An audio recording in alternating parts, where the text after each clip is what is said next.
sound of redemption. This is the way that we bring it down.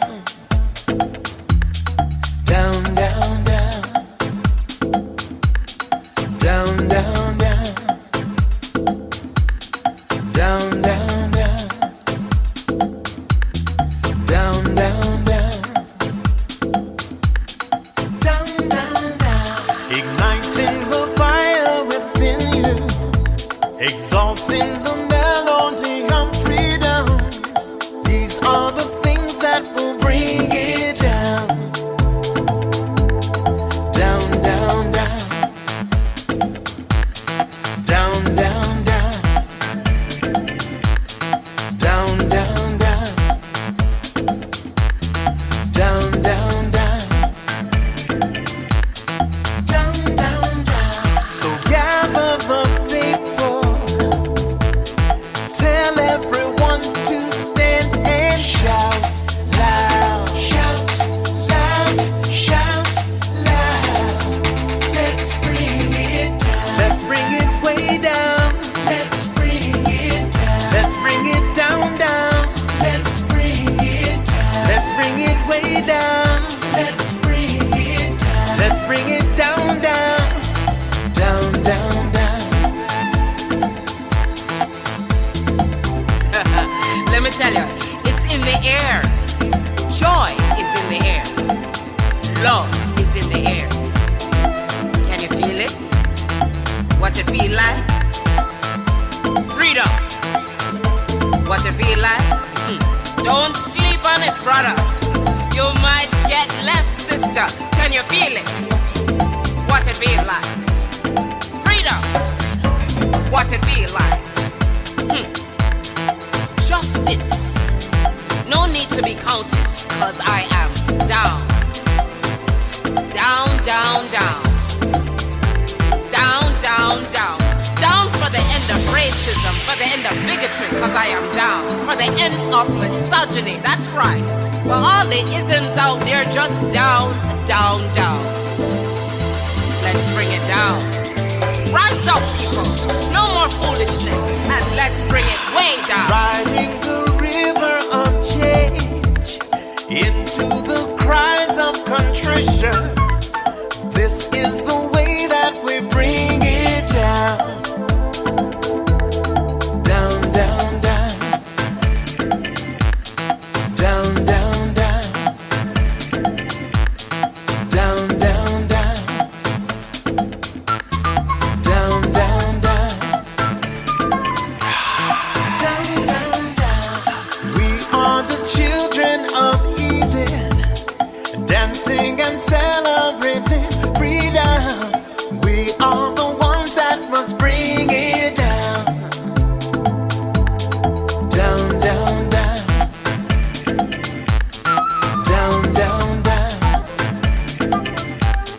Down, down, down. Down, down, down. Down, down, down. So gather the faithful. Tell everyone to stand and shout loud. Shout loud. Shout loud.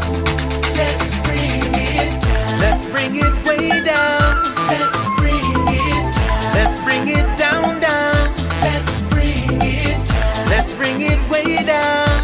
Let's bring it down. We've got to bring it down. Down. Stand up and shout. Stand up and shout. Rise together. Accountability starts now. The Eric Dawson Radio Show. Yeah. Rise up. Stand up, shout it loud. If you are not prepared to come to that table and to represent that voice, don't come.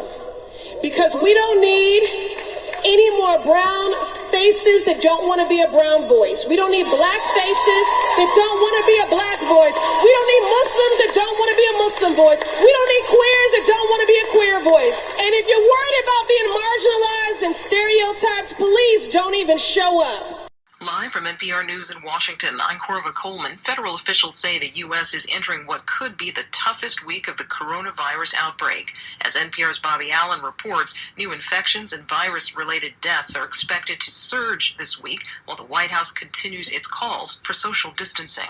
Surgeon General Jerome Adams says the pandemic in the U.S. is about to enter one of the most tragic phases. Adams was speaking here on Fox News Sunday. This is going to be the hardest and the saddest week of most Americans' lives, quite frankly. This is going to be our Pearl Harbor moment, our 9/11 moment, only it's not going to be localized. It's going to be happening all over the country. The U.S. is working to develop a vaccine, but it could take at least a year. Top infectious disease expert Anthony Fauci said at a White House briefing Sunday that up to 50% of those infected may not show any symptoms, saying social distancing and wearing a face covering could help eventually plateau new cases. Bobby Allen, NPR News. Researchers from Johns Hopkins University say that nearly 338,000 people have been diagnosed with the virus in the United States. A third of the cases are in New York State. More than 9,600 people have perished of COVID-19 in the U.S. About a third of those deaths are in New York City. One of the emerging hotspots for the pandemic is Louisiana, where 13,000 virus cases have been diagnosed. Louisiana Governor John Bel Edwards has issued shelter-in-place warnings and banned gatherings of more than 10 people. But one church near Baton Rouge defied the orders on Sunday for worship. Pastor Tony Spell of the Life Tabernacle Church is preaching that people have the right to come to church. They would rather come to church and worship like free people than they have lived like prisoners in their homes for 22 days now. Tony Spell was arrested last week for holding services. Nearly 500 people have died in Louisiana of COVID-19. President Trump fired the top watchdog for the intelligence community last week. Now Inspector General Michael Atkinson is speaking out, saying that he was doing the job he was supposed to do. NPR Scott Newman has more. Atkinson alerted Congress last year when he received the whistleblower complaint about President Trump's controversial phone call with Ukraine's president. On Friday, Trump said he was removing Atkinson, giving him 30 days' notice, because he'd lost confidence in the Inspector General. Atkinson responded with a statement on Sunday saying, quote, "It is hard not to think that the president's loss of confidence in me derives from my having faithfully discharged my legal obligations as an independent and impartial Inspector General." Atkinson, who was nominated by President Trump and approved by the Senate, took over as the intelligence community's Inspector General in May 2018. Scott Newman, NPR News. This is NPR. Good morning. Welcome to another day in the age of COVID-19. This is the Eric Dawson Radio Show, and I've got Vincent Squire from South Jersey in Camden County. And it's important, Vincent, to from time to time reiterate exactly who you are. You're a candidate for U.S. Senate. So I'll just give you an opportunity again before we dive into our discussions today to introduce yourself to the audience. Hey, good morning, informed and enlightened viewers. I'm Vincent Squire. I'm a United States Senate candidate. I'll be taking on the incumbent Cory Booker. So I'm looking forward to making some positive changes in our country. With me, you will find someone who is not afraid to stand up and speak truth to power. Stand up for social justice. Stand up that we get our share and level the playing field so that we can gain economic power as well. If you keep listening, you'll find out and you'll know more about me. Thanks for having me, Eric. Hey, absolutely, man. Listen, so at about 10:15, we're going to get a phone call.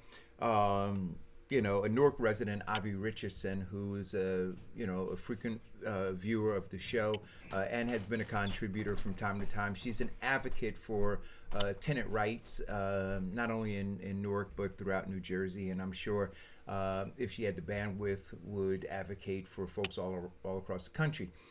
She's going to be joining the conversation later on with Drew Curtis and John Goldstein to talk about these insecurities that exist now, right, when it comes to renters' rights, what's going to happen in the age of COVID-19.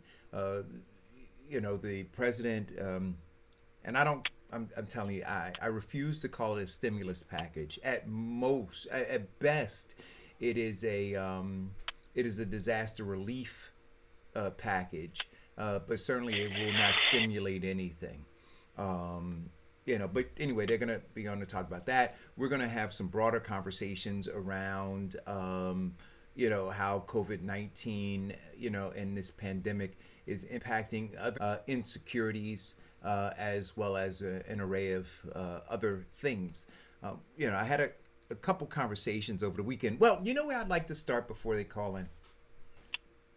I'd like to commend Mayor Ras Baraka or whomever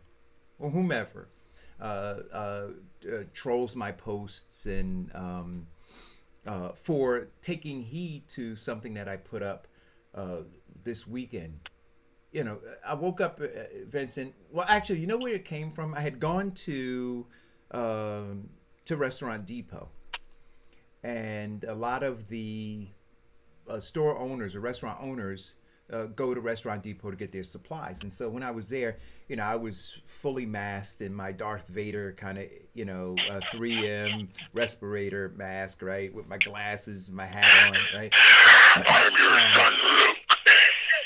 And my I noticed that there were a lot of restaurateurs who were there who were completely disregarding wearing face masks or some sort of a facial covering and gloves and those kinds of things, which gave me a tremendous amount of pause.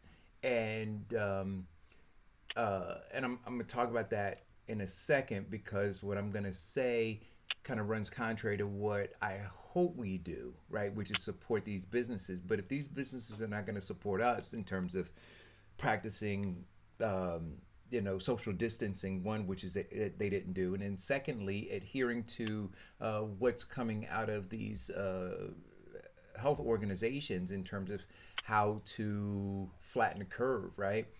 Then I think that if they're not going to support that effort, then maybe we ought not support them for our own health and safety.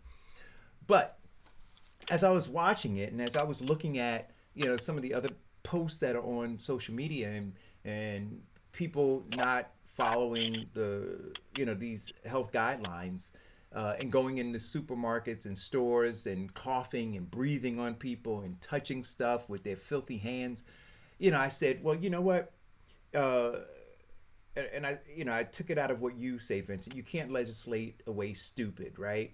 But what you can do is you can work with partners to try to mitigate the level of stupidity. So what I suggested on my post was that the governor, the mayors, that they mandate that these local stores within their communities, mandate to them that no customers allowed in that store if they don't have facial covering and gloves. Now, see, they could do that, right? And then penalize the store if they find that they are letting people in like that. Now, if Johnny or Mary or Fuquan or Hassan want to be stupid somewhere else, they can. But when you come into this store, you're going to have to follow rules and regulations or you can't come in. Now, that's how you can begin to change behavior, right? It's a shame that we have to do that, but that's what I suggested. And I posted that about 11 o'clock in the morning, and about 4:30 in the afternoon, Mayor Ras Baraka did a Facebook Live, and he, in fact, made that statement to the stores that they were going to require a mandate that they do that, and if they didn't, that they were going to be punished. So I thank him for doing that, and I did not see the other mayors or the governor talk about it. And so, guys, this is something that we should push. And the reason we should push it is this, right? You heard about the bus driver who complained about the woman who got on his bus and coughed, right? On a crowded bus, she got on the bus and coughed without covering her mouth. She had no facial covering or anything. And then less than a week later, the bus driver died. Yes. Right? You heard that. See, so yes. This is where I'm saying to you guys this. See, be stupid on your own time, not on mine. And so when you're risking other lives, see, your reckless behavior isn't isolated to just you. It impacts other people. And so whoever that woman was, right, because she felt she had a right to, right, because she lives in America, right? She's got rights. She pulls out the Bill of Rights, her Constitution. I don't have to do these things. And now, possibly, because of her action, because of her right, she left a woman a widow, and she left children fatherless. Right. But she had a right. And for all the people who defend her right, I can't say what I want to say on the show because some people have their children watching. But you understand where I'm getting at, right? So you're right. When it impedes on somebody else's ability to live, then we need to review that. And so look, and I'm not trying to trample on the Constitution, but we have to look at these things rationally. What do you say, Vincent? And your opening statement always gives so many different topics for me. But let's start off with the first. It is a great idea that store owners actually exercise that ability because it keeps the business itself safe. It keeps the business sterilized. I spoke with a couple of managers at Walmart and a couple of employees, and they said that they are incredibly exhausted. So I said, well, why are you guys exhausted? Extra hours? No. What they do is every night when they close the store, they used to just, bring items forward, called shelving. Mm-hmm. Well, no, at every Walmart, every night when they close the store, they sterilize the entire store. That's right. So everything's starting out leveled, clean, germ-free. Mm-hmm. Now, when you get into a situation where now everybody's coming to the realization, what we talked about months ago, that, everybody believed that the coronavirus was contracted through droplets. But what everybody doesn't realize is there are micro droplets that come out, which are airborne, which is the biggest cause for asymptomatics to spread the disease. Right. Now, legislation, and talking about legislating stupid. Let's look at restaurants. There was a time where people would go into restaurants with no shirt, no shoes, coming off the beach. You get these ultimate hairy underarm pits reaching over people. So they said no shirt, no shoes, no service. And that was just to make it a more pleasing location for people to eat and dine. Because after all, who wants to eat next to somebody, with hair everywhere, looking all crazy, and their body not covered up and stinking? So if we can legislate against that, which is stupid because it's really socially acceptable to wear a shirt in public, now the next level is stupid. People who don't believe that this virus is real. People who don't believe that they are carriers of this virus. People who don't believe that they are killing people. And you know what I really hate is that they bastardize the Constitution of saying, I have a constitutional right to do what I want. No, you don't. Your constitutional rights consist of life, liberty, and the pursuit of happiness. That's the only thing that we have, which is inalienable by our Creator. You do not have a right to kill someone else. Right. You do not have a right to spread a disease that someone will take to their family and possibly wipe them out. Let's look at the right. And this came out yesterday. They did a ping on all the cell phones of all the kids that were doing spring break in Florida. Mm-hmm. And Florida had that big outbreak now, right. which means that somewhere close to 70% of those people who were at the spring break celebration contracted it. Mm-hmm. So, if you look at the numbers at spring break, and you expand it. They said based on the infection multiplier, there will now be 3.4 million people affected with the disease. That's just on spring break alone. Right. What gives you can't say it on your show, what gives you the right to be stupid with somebody else's life? Their belief is it's the Constitution. Listen, we got a caller on the line, and I believe, given the time, that it's probably Avi, Drew, and John. Am I correct, guys? Hey, how you doing? I'm sorry? Who do I have on the line? This is John and Avi and Janice from Home Troll. Oh, excellent. Welcome to the show, guys. Great, thanks much. So, hey, Eric. Good morning. Good morning. Good morning. Listen, man. So, guys, I got a text message a couple days ago from Avi, who wanted to have a conversation on the show. There are a lot of people that are being impacted in this age of COVID-19 in different ways. And sometimes there are people who are being impacted in ways that we're not, so we ignore it, right?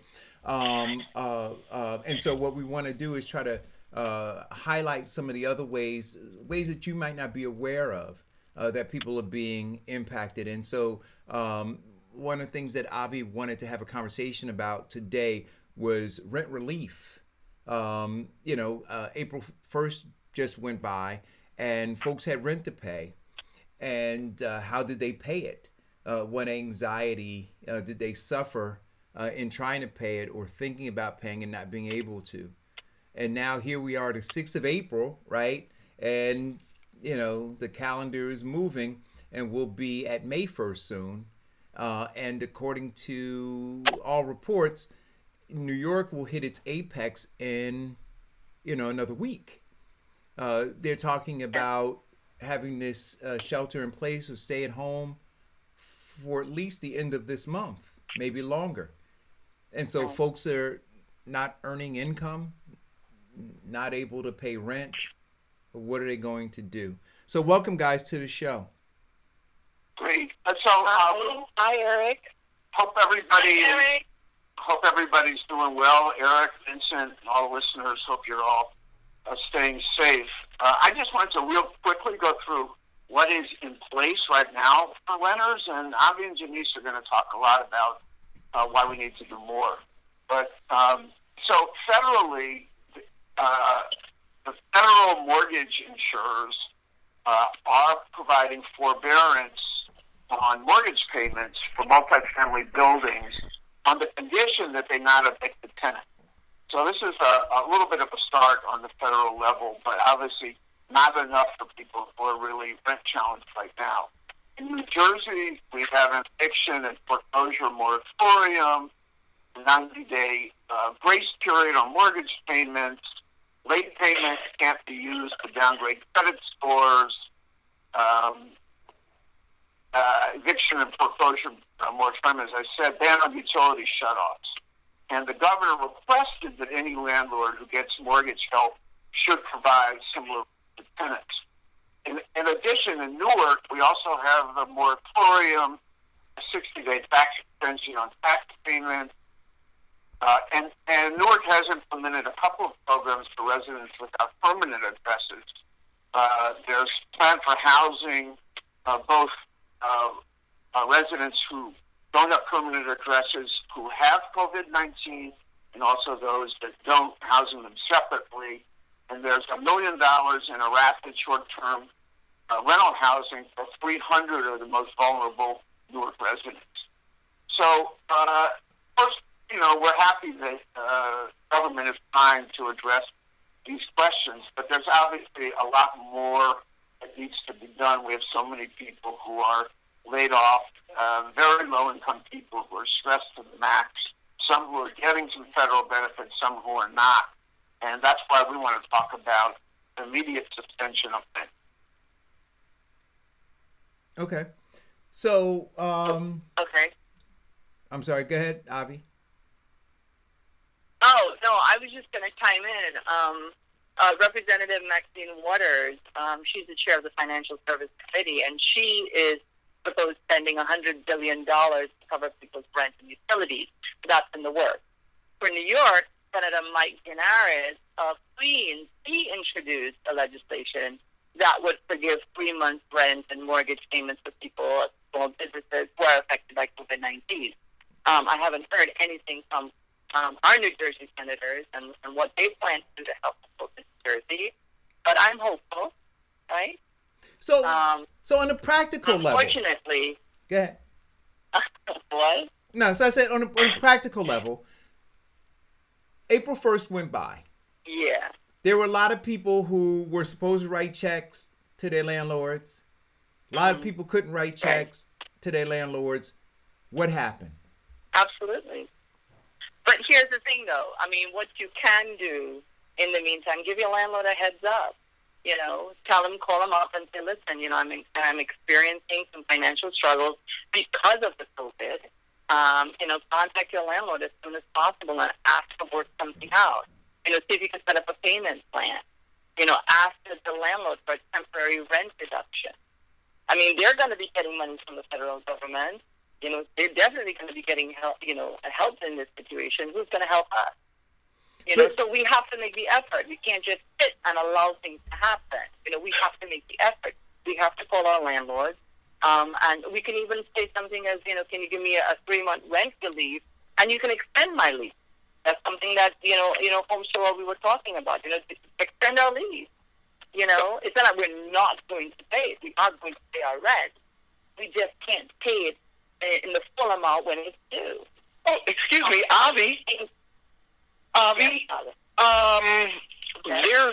We just passed an almost a 2-point-something trillion dollar economic package that gives every citizen $1,200. That doesn't pay the rent. No, obviously that doesn't pay the rent. Sure, it pays my rent. No, but that's not supposed to pay the rent. And I'm going to have a fabulous, wonderful life because of this little $1,200, which I'm not going to get, by the way. I'm thinking. So I'm going to get less than that. So the less I get, the better my life would be. It's wonderful. Other countries they're taking care of their people. But in the United States, unfortunately, we are so far behind. We are 3 months behind because of our shitty leadership. I'm sorry, can I say shitty on this show? No! Yeah. All right, so listen, I'm getting notes that people can't hear.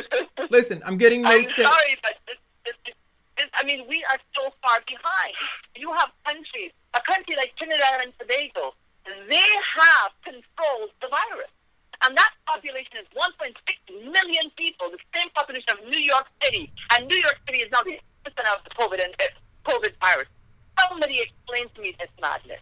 I don't understand. Okay, Bobby, can I just chime in? Sure. First of all, I'm just going to look at it from North New Jersey realistic point. Good morning, Eric, and good morning, Vincent. Good morning. The reality is our percentage of renters are 81 or more percent of renters in the city of Newark, and we are developing more housing in terms of apartments and everything like that, correct?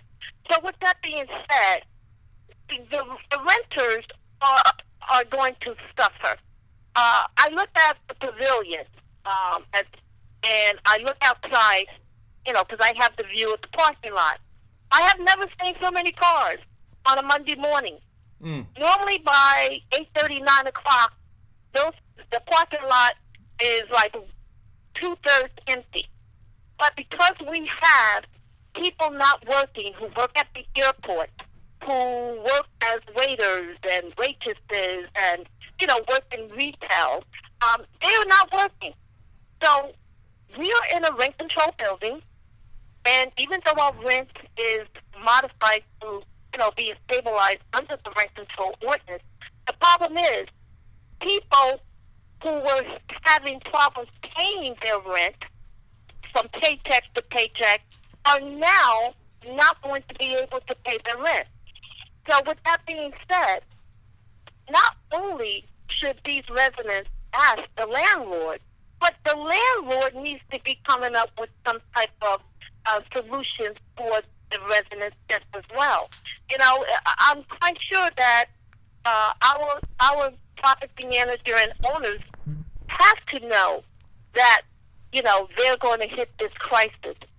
So if the buildings have tenant presidents or tenant associations, what we have decided to do on the back burner is to write a letter to our property managers and our owners, giving them the realistic point, what we are seeing from the residents and from what they are saying. They may get their rent this month, but rest assured, if this goes into next month and these people are not working, they're not going to be getting their rent at 85 or 100%. And you have to understand, a lot of our buildings do not get 100% rent collection. Right. So if they're getting, say, 85, now they might be getting 45. We have to look at this realistic. The city of Newark is a city of renters. I have sent an email to Councilwoman McIver telling her that we need to have our mayor address these concerns with Governor Murphy. Fine, he has done it for people who are homeowners, but the city of Newark does not have 50% or 75% of homeowners. We have over 81% of renters. So realistically, we have to start stepping up and coming up with some viable solutions for these people. So, John, go ahead, Vincent. You look at the city of Newark and the impact of the coronavirus. You're looking at a majority of people in the Newark area work in either LaGuardia or New York International, and also in New York in the restaurant industry. So they're definitely being impacted by this without work, or impacted by this with catching the virus. So, John. So we've got, I know, for example, at Pavilion, we have that impact here. You know, with the residents. There are residents that have COVID-19. And so, you know, I do commend and applaud our management team where they said that they're limiting visitors. They don't want visitors in the building and et cetera. But I think that the rent issue needs to be properly addressed, not with just market rate, because the people who are living in market rate and paying over, you know, in those new buildings in New York, $2,000 or more for rent, they're not going to get their rent. So what are we going to do? Go ahead, John. One of the things that we're doing is that we're supporting a online petition to Governor Murphy calling for a rent moratorium. People can find that on Homes for All Newark Facebook page. We also have our monthly meeting for Homes for All Newark. It's going to be a virtual meeting tonight at 6:30, and the login information for that is also on our Facebook page. We've got a lot of residents from all parts of Newark who are part of the Homes for All Coalition, and tonight we're going to be working on how we actually educate more people during this very challenging time. We can't go out on the streets with a petition, so how we are able to reach more people. We know what the problem is. We know that the solution has to be a rent moratorium. As Eric pointed out, you know, they're happy to bail out every big business that there is. The airlines are getting bailed out. Stockholders are getting bailed out. The government's buying corporate debt so that corporations don't go bankrupt. And it's time that, you know, the vast majority of people who are low income and can't afford rent get some help as well. Right. Well, let's look at the corporations and their bailout and the small businesses, because you have Newark consists of what? You're like 72% small business? So with the small business bailout, the people that they have who are holding the purse, who are giving the small business loans at low to no interest and 10 years to pay it off, only consist of Bank of America customers. Mm-hmm. So what I want to know, as you try to push for well, firstly, John, where can folks find this petition online to sign for this rent moratorium that you talked about? Right. So it's if you go on Facebook, the Homes for All Newark Facebook page, and it's right there near the top. The two things that are probably closest to the top are the dial-in information for our meeting tonight, and then there's a big banner for the moratorium, and if you click on that, you'll go right to the petition, all the details about what we're asking for. It's not only a rent moratorium, but also a moratorium on utility payments. Okay. So we just brought Diane Murray Clements on the line. But Diane, before you speak, I want to ask this question. This is going to be a domino effect, right? So even when you're talking about this rent moratorium, if I'm a homeowner, 4-unit,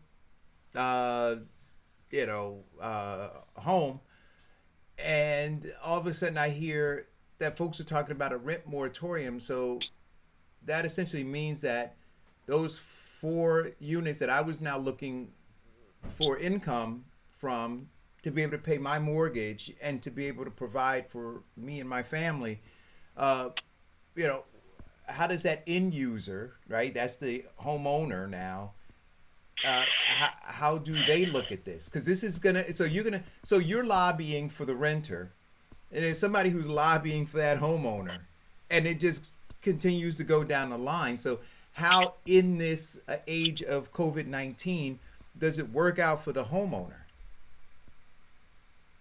I mean, there's no, small homeowners like someone who owns a 4-unit should definitely have their issues addressed. I mean, we're primarily an organization that organizes renters, but we understand that the big apartment owners are going to get bailed out. We don't need to worry about them because, that's the way the system works.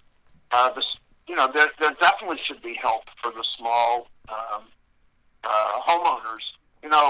The city of Newark in the past few months, even before the coronavirus hit, was starting to get pretty serious about issues that protect Newark residents who are on the smaller end of the development pyramid. So, for example, the city is looking at a program to provide rent control for small businesses. Mm-hmm. We've seen so many small businesses have been pushed out by new development, and these are the local businesses that give character to our neighborhoods. And so the city is looking at ways to expand rent control to include small businesses. So I do think that appropriate action has to be taken, especially at the bottom end of the development pyramid here.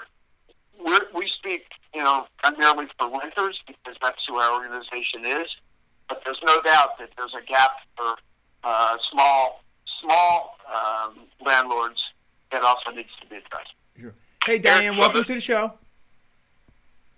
Good morning. Good morning. I'm glad you asked that question, Eric, because my concern as a property owner is you can push back on the renters and say the renters need to not pay, and there's a process in place for them. But as a small person who owns property, I still want my rent because my mortgage is backed by the federal government.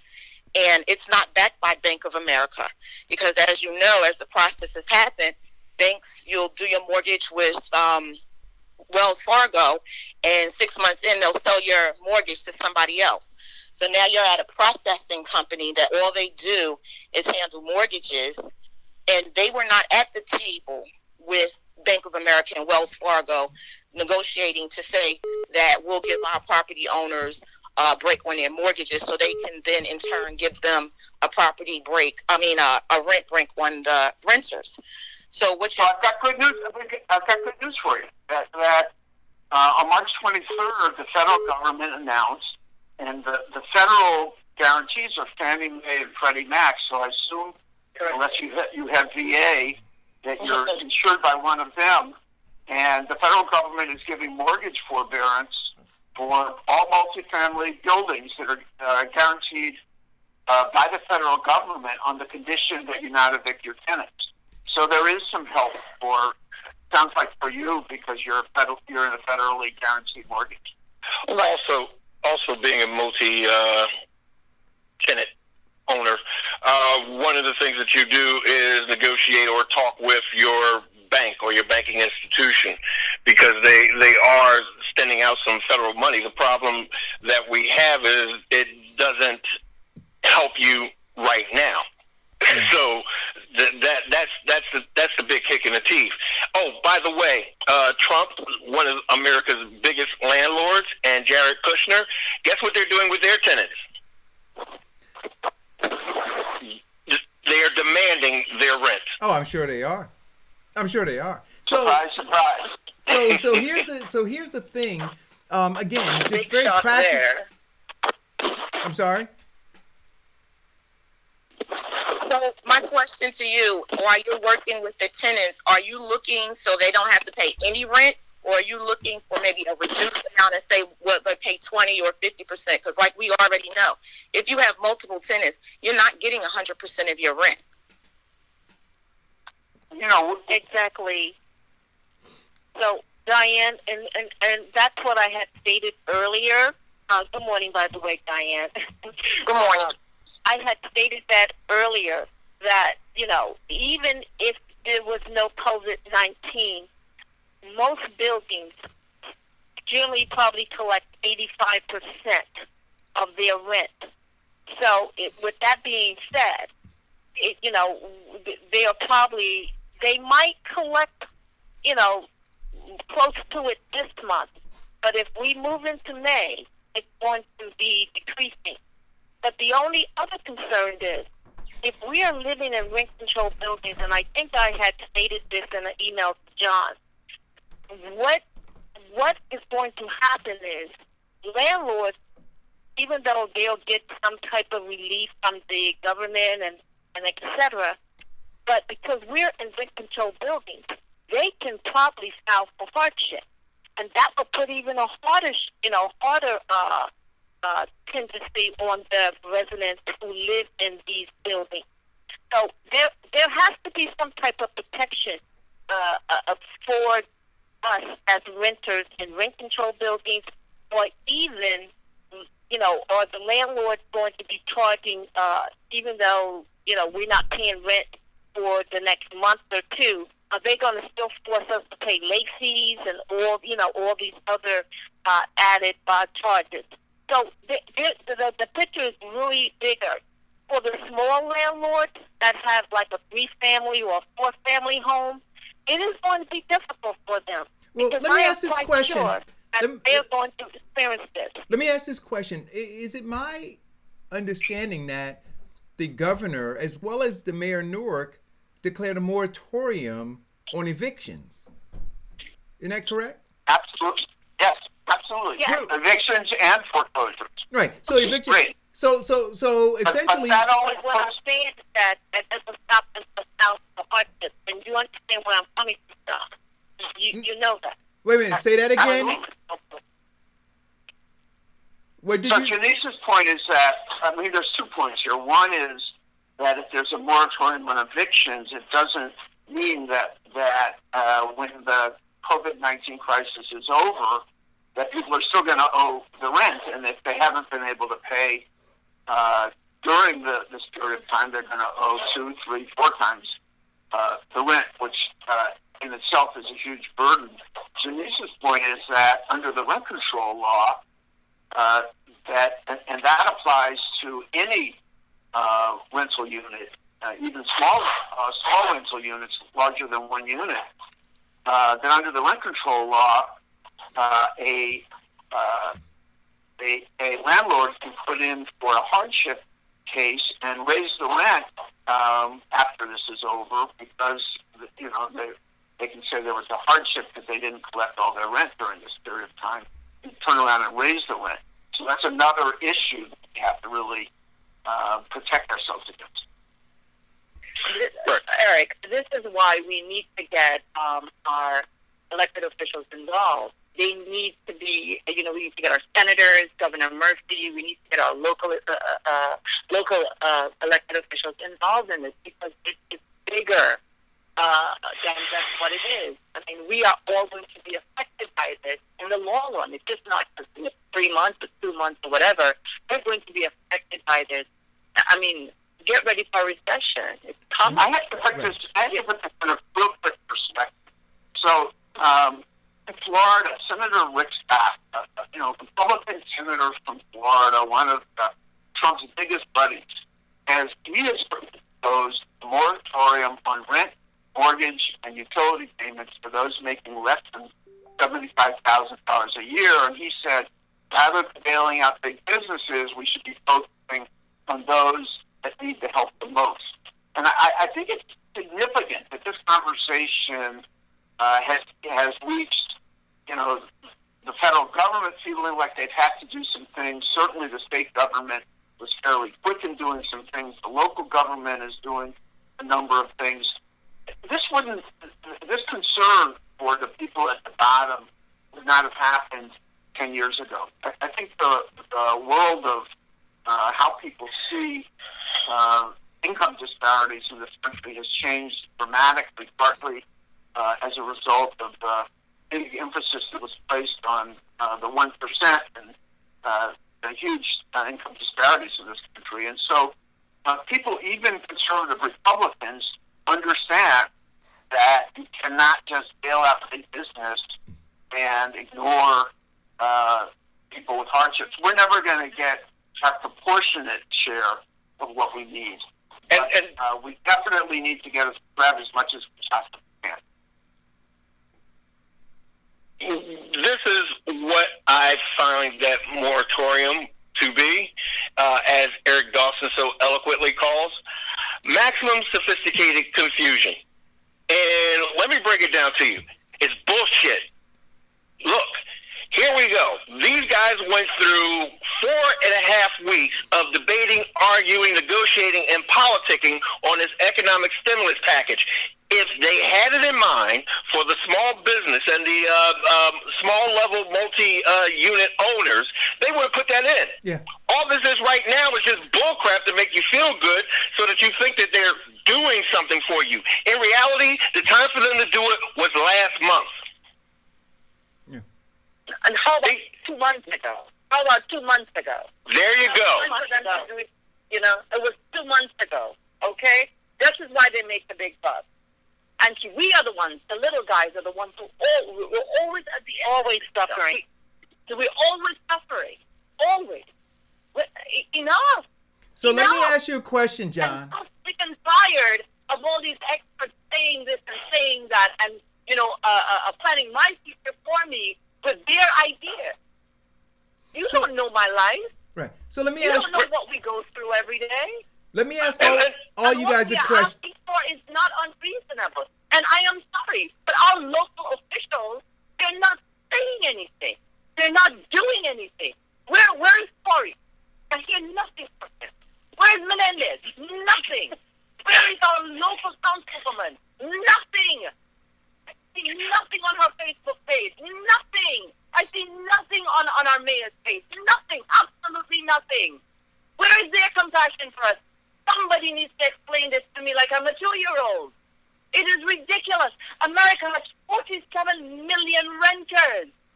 47 million renters. Come on. Let me ask you this question. Let me give you the 2-year. Wait, Vincent. Let me ask you this question. So, paint this picture just locally in Newark. You say roughly 80% or so, high 70% of Newark residents are renters. If between 70 to 80% are renters. Right. If we don't resolve this issue, what will things look like in, say, 3 or 4 months? It's going to be, no one will be paying rent. That's the simple fact, is nobody will be having a job. And unemployment is not going to cover your rent, and that $600, $400, or $1,200 stimulus check, a one-time check, what is that going to do? So we already have a huge number of evictions every year. And tens of thousands of people go through eviction court every year in Newark.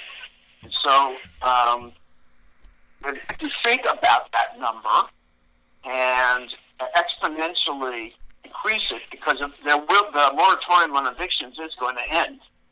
The evictions will end, and then, we talk about the small landlords that have 2 or 4 or 6 units. So if there's no help for their tenants to pay the rent, then they're going to get backed up. The foreclosure ban is going to end, and they're going to get caught up, and it's going to go all the way through the local economy. Maybe not up to the top, but it's going to go through significantly through. Newark is a low-income city. It's going to go through our city like coronavirus. It's going to be, it's going to actually impact more people than coronavirus.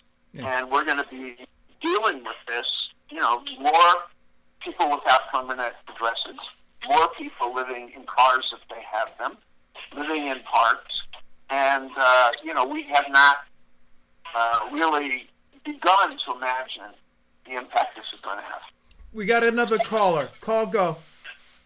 Hey, good morning, Erica. This is Will Hathaway. Hope all is well. I wanted to put my sense in reference to supporting the renters, because I'm a renter, and Vincent, you brought up a very obvious question in reference to the stimulus check.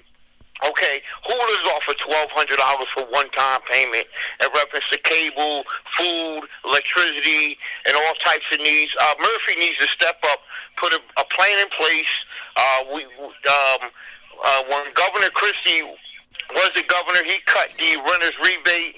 I've called on to Governor Murphy at several times on radio programs or emails to install the renter's rebate program before this COVID-19. I feel my heart's out for the citizens of Newark that are renters, but there needs to be some type of relief where people can afford to pay the rent during this time. I know the $1,200 is a help in need, but that's not going to cover the cost, my brother. That's not going to cover a cost. It's not. This is the Reagan era all over again, where 70% of the nation is unemployed, and he hands everybody a block of cheese. But you said in the beginning of the program, you said to the other caller, well, we're giving you $1,200. I mean, $1,200 is nothing, man. That breaks it down to cable, food, and rent. You know what I mean? So, hopefully, I like to, if somebody can put it in the thread, I like to sign a petition and add it to my page for the renters in Newark. We just have to keep up the fight. Some people could pay their rent, some people can't. So, before COVID-19, there were more issues. You know what I mean? So that's my viewpoint, Eric. Have a good day. I appreciate I'd just like to, if somebody can put in the feed that information where I can sign a petition, add it to my page, I'll be more welcome to support that. Fantastic. We'll get it done. Thank you.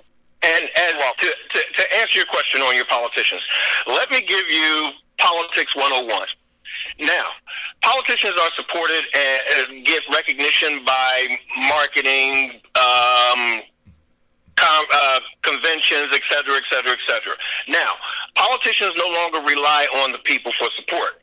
In case in point, how many of you have sent out campaign donations to your local politicians? So, since they can't get it from the people, they get their money from PACs and super PACs, which consist of a great deal of corporations. So, in the situation that we're in right now, we are dealing with the results of the politicians that we have not supported, who were looking to do what's good, and the politicians that we have now who get their money for super PACs. Because when the rubber meets the road, which is what we're experiencing right now, look at what your politicians have done to support you, and look at what they have done to support these big businesses who've been giving them all that campaign money. If you really want to make a change, right now we should start, as well as petitioning for the rent, petitioning for more money with this economic stimulus, because it doesn't stimulate any economy whatsoever. What we should also look at is changing the face of our political structure in our new norm. Yeah. So Janice, Avi, John, for folks who, like Will, who want to get involved in the fight, other than signing the petition, how can they reach you guys to assist? Right. So I did put in the feed the Homes for All Newark Facebook page. You can find login information to join us on our meeting tonight at 6:30 there. And if you leave a message on the Facebook page, we'll respond. We'll add you to our list. We communicate regularly with hundreds of tenants all over Newark, and I'm more than happy to include anyone who wants to be part of this. So wait a minute, you said you're having a meeting tonight. It's going to be a virtual meeting? Yes, it is. Okay, and how and you're going to conduct it using what, Zoom or something like that? Same line we're actually talking to you on right now. And the dial-in information is all on our Facebook page. You can see the event. Click on the event. It's both teleconference or audio only. Oh, it's going to be audio only. We also will have video if you prefer. You can choose whether you want what I'm trying to figure out is whether you want to be audio. Yeah, so I'm just trying to figure out, maybe we can talk offline technically about this, but I want to try to figure out how I might be able to partner with you to stream whatever it is you guys are doing here so that a larger audience could participate. So maybe there's an opportunity given whatever the technology I'll call you after the show. Okay. And I've got 12,000 followers. I like to stream it and share it as well, because I think this is information for everybody, as well as Newark and North Jersey. We're also feeling the effects of this in South Jersey, especially our urban communities or communities that are predominantly people of color. I mean, we're looking at the simple fact that everybody's worried about being evicted after the pandemic is subsided. And when and our homes have now changed in our new norm. In our home right now, we are now teachers, we're working from home, and we have to entertain, as well as worry about keeping the lights on and a roof over our heads. This economic package does nothing socially to make you feel like you're stimulating any economy except for those of those billionaires who are getting trillions of dollars that the small taxpayers pay for. This has to change, people, and I'm hoping that you put together a great platform to make it happen. Excellent. Well, listen, John, Avi, thank you for calling me, Avi, and getting me involved in this. And then I don't want this, guys, to be the last time we talk about it. This is something that's ongoing. So let's try to figure out, how we can make this a part of the conversation on a regular basis here on the Eric Dawson Radio Show. The number of, I think that, given the percentage of residents that are renters, you guys more than deserve some time on this platform, if you want it, to talk about the ongoing issues impacting you, not only during the age of COVID-19, but beyond. You know what would really, really, really be awesome? Yes, ma'am. If our elected officials, the ones we vote into office, if they came on your show and they presented some ideas. What are their plans for the renters of Newark? Oh, I don't disagree with you. What are they thinking about us? Yeah. Listen, I don't disagree with you. I'm so glad that. Pardon me? No, I don't disagree with you. I would love to have them. Any and all of them are welcome. We've had a problem getting any of them on. So I think silence if is you guys deafening. continue to push, It's maybe we deafening. can make it happen. I see nothing, and I've heard. I've seen nothing from our local leaders Yeah. about, the federal government is the one who came up with this moratorium. It wasn't Roz. It wasn't his idea. It's the federal government who came up with it. Yeah. But I see nothing from our local leaders about how they're going to help the renters. Newark is the largest city in New Jersey. We have the highest percentage of renters, and the silence from our local leaders is fascinating. Mm. But, I just wanted to say thank you for allowing us to speak our minds, to vent, to use that word. We encourage everyone to join the call. And please, come on board tonight and let's come up with a solution. We can make this happen. We changed the rent in 2014. We can make this happen. We just have to work together. I believe that's true. And I'll talk to you guys offline after the show is over, figure out how to connect more people to your meeting tonight, and then we'll figure out a plan moving forward. Thank you guys for calling. Listen, Thank guys, you. we're gonna take a commercial break. When we Okay. come back, we're gonna continue to talk about things that are impacting us during the age of COVID-19. We'll be right back. Do you have loss prevention or safety concerns?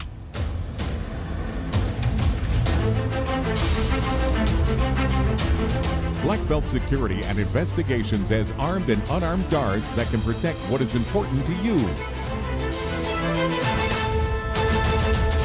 For security you can count on, visit www.bbsillc.com or call. Stay the at home. The Rona is spreading. The is no joke. It's no time to work or roam. The way you can fight it is simple, my friends. Just stay the at home. Now, technically, I'm not a doctor, but mother listen when I read a poem. So here I am, Sam Jackson, imploring you, keep your ass at home. If you want things to get back to normal, don't panic. Just use your dome. Wash your hands, stop touching your face, and stay the at home. Motherfucker, it's no time to gamble. Look around, you're not at a casino.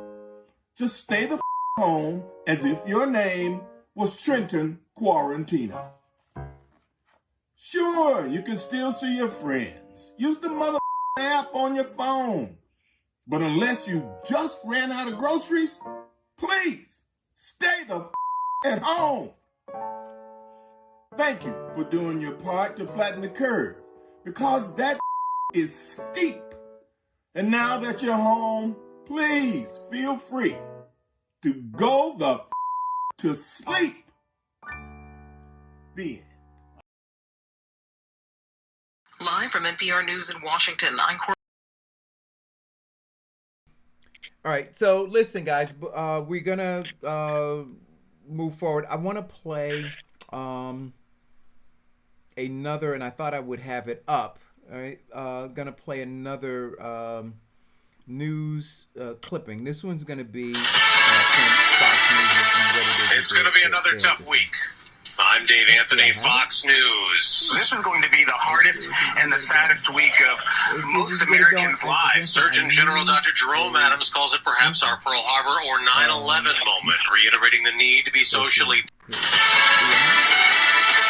It's going to be another tough week. You better buy a lot of Dave math. Anthony, Fox News. This is going to be the hardest and the saddest All right, week so of I can't most get the Fox Americans' thing going. We'll work on it. Anyway, there are a lot outside of the rent insecurities. We have healthcare insecurities that are happening right now. One of the things that troubled me, and I'm trying to figure out if people understand what your government is saying to you. So I listened to Vice President Pence talk about healthcare and talked about folks who are suffering from COVID-19 and the fact that they're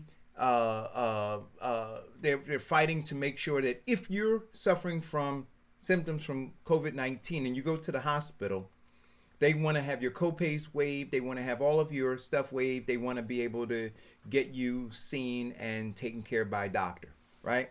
That makes sense to me. What doesn't make sense to me is this. What doesn't make sense to me is this. Let's say you go into the hospital, right? And you think it's COVID-19. And so they evaluate you and they realize it's not, but you may have some other ailment. They say to you, get out, right? We're not going to, you can stay, but now you need to pay for yourself. So we're only going to cover you if you have COVID-19. But if you have something else, we're not going to cover you. And we know that you don't have insurance, but we're still not going to cover you. That's crazy to me, Vincent. What's also crazy to me is this. When you count the number of people who are dying every year from cancer, right? And they're not looking at covering that. When you look at all of the other things that people are dying from, they're not looking at covering any of that. And they know you don't have any health insurance. But they have no issue, they have no interest in covering that. And so the question is, are the measures they're taking about preserving and saving life? Because if that is the end goal, then they would be looking at any and everything that ails you, recognize the millions upon millions of people who don't have health insurance, and they would accommodate that. But to carve out this little thing in the age of COVID-19 and say, this is the only, like, we recognize that there's a deficiency here in this country as relates to healthcare, but we're not going to address it in its totality. We're only going to address it as relates to COVID-19. Well, Eric, glad you should mention that. I thought I'm sitting there watching them on television. I'm thinking to myself, why isn't everybody, including the media that's asking the questions, because they were asking questions to him and they were saying things like, well, what about all of the folks who are not currently covered? He said, well, you can go and you can get on Medicaid, right? But you can't get on Medicaid if your income is a certain level, right? So now when you take all of those people who are so-called middle-class folks who can't have access to it, the question now is, well, what are you going to do about that? And he didn't have an answer for it. And Donald Trump said, we're looking into it. But those people right now are in purgatory. They're in COVID-19 purgatory right now, right? You got some people who are straight in hell. you got this mass group of people who are in purgatory. No. They went from purgatory to now hell. Okay. Now, 4 days ago, CNN at the COVID-19 press conference, the three reporters asked Donald Trump, and he passed it off to Vice President Pence.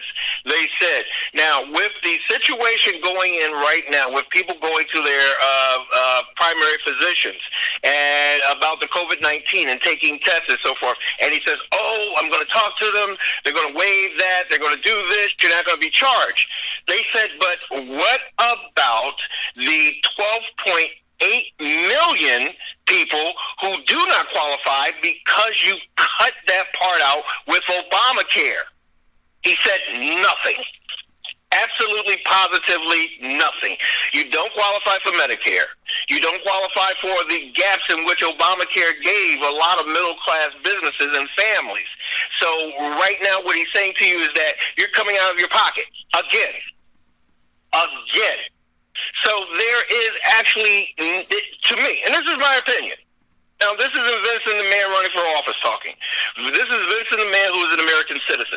This is Vincent the man who served in the United States military, who served proudly for our country. This is Vincent the man who has family members in that same boat.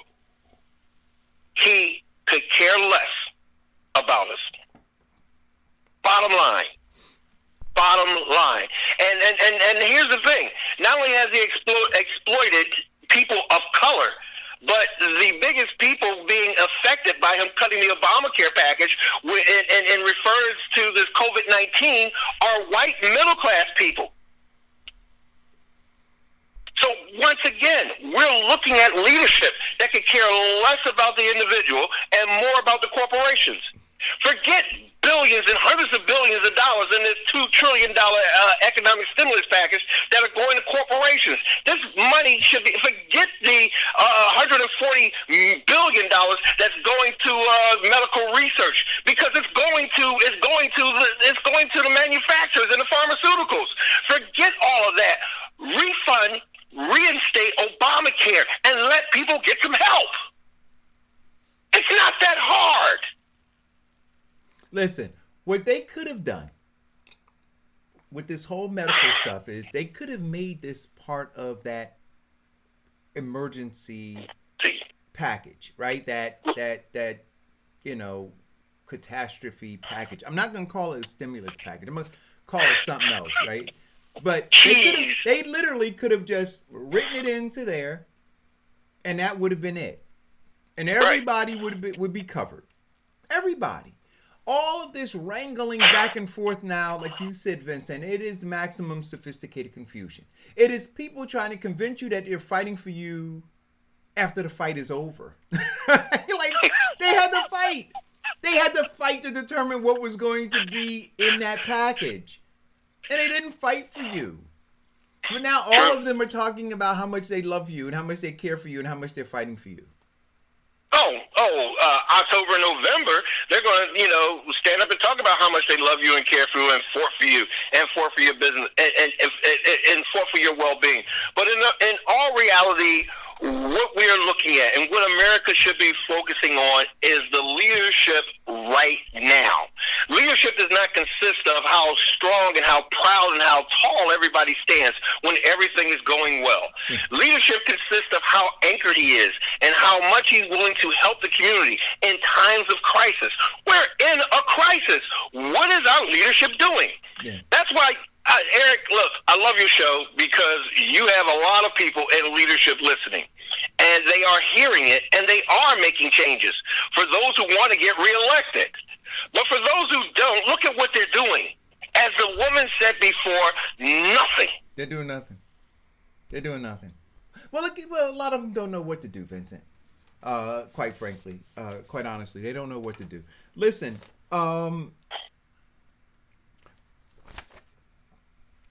should businesses be open? Fauci is saying that we should shut everything down. That literally everything.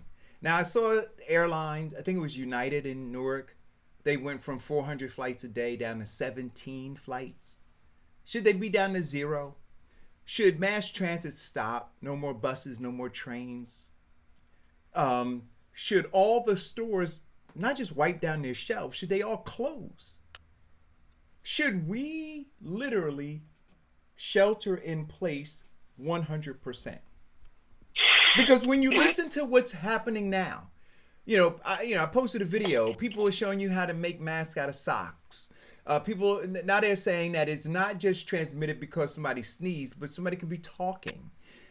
So this thing is evolving in terms of their understanding of what COVID-19 is and how it spreads. So if we're putting people on airplanes and we're sending them from one state to the next, right? If we're putting people on buses and they're touching things, right? And they're coughing. If we're putting people on trains and they're moving from town to town or state to state, county to county. So while we're talking about flattening the curve, we're talking about mitigating the spread, but we're actively participating in it, right? Should we just shut everything down? No. We can't traditionally shut everything down. We can reduce everything. And what they were relying on with this voluntary stay in place is allowing people to have common sense or good sense or decency to stay at home and not spread or catch the disease. What we have found is stupidity. Let's look at shutting down we should have shut down transportation. Look at the Florida situation. How did those people spread the disease from Florida to their neighboring homes? The airlines, the train industry. Let's look at that big spread. We're talking about over 3 million people infected by just one incident. Yes, that should have been shut down. But we have people right now, and again, politicians, who are more concerned about their people who are giving them those big campaign dollars than they are concerned about the common man. That should have been shut down. Essential businesses we're going to need. We're going to need hospital. We're going to need food. But we're going to need a level of transportation for people who don't have it. But it should have been slowed down or shut down to the point where we have reduced the spread of all these locations, and we wouldn't be waiting right now for this huge crux. The president's plan was when it first started getting serious in the United States, he says, "Well, we're going to shut down transport. We're going to shut down our borders from China." Okay, great, wonderful. And then he said we were going to shut down our flights in from Italy. Okay, but we didn't shut down England. So you take a plane to England, and then you bring it into the United States. That's what's been happening. It should have been controlled a long time ago. Now, now that we all are shut down, our schools now should be turned into, the cafeteria should be turned into food stations to deliver the food to children. We've got Ubers, we've got Lyfts, we've got But what I'm Dash. saying is this, but wait a minute, but understand what I'm saying to you. They're talking about, so we're talking about delivering food, right? So I want to harken back for a second to, my visit to Restaurant Depot, where you had restaurateurs who were not practicing, safety, and they didn't have gloves on, they didn't have masks on, they didn't have any of those things on. They were talking in close proximity to one another. They were sneezing and coughing going on in there. Now, I had on my, my super duper mask with my ventilation, and I had all of that stuff on, right? But I was frightened in there. And so here becomes what I'm saying. So even if you're talking about turning those schools into whatever, these are the people who are in there preparing the food. Right? So if they were so brazen as to be like that at Restaurant Depot, then when they're in the confines of their kitchens preparing food, do you think that they're putting bad habits? Do you think they're putting on gloves then? Do you think they're putting on face masks then? Do you think they're doing those things then? And so now, if you keep these businesses or things functioning, right, you're now aiding and abetting the spread of COVID-19. So I'm saying, if you want it to end, do we have to go cold turkey? If you really want it to end, because they're saying that it lives on cardboard. So now you have people who are leaving their boxes outside for 24 hours, and then they're wiping them down, and then they're bringing the contents of the boxes in the house, and then they're washing their hands. But how many people aren't? So now if you're saying again that these schools should be turned into facilities that are delivering, see, I'm saying not only are they delivering food now, what else is being delivered on the outside of that package? So are we delivering the virus as well? We have to, you understand what I'm saying, Vincent? So this is complicated as we're trying to fight it, but I believe that a lot of our actions are aiding and abetting the continued spread of it. Right. Sometimes the medicine is far worse than the disease. Well, there we go. And so I had a conversation today. Well, I had one this morning, but I had several over the weekend about that, right? And so this is one of the things that I think it depends on your vista, right? Your view of it. Some folks say shut everything down. Some folks say got to get back to work. These people who, some of the folks who we talked to just now who are now suffering a tremendous amount of anxiety, wondering how they're going to pay rent, right? Yeah, well, if they can get back to work, they can pay rent, right? If the business that they were currently employed with goes out of business, then even when this is all over, now they don't have a job, right? Everything's going to change. If you address this just looking at the immediate health crises, and not looking at the long-term health crises, right? Meaning that folks who may lose their jobs will become food insecure. Folks who lose their jobs through this, right? If you shut things down completely, will become apartment or house insecure, right?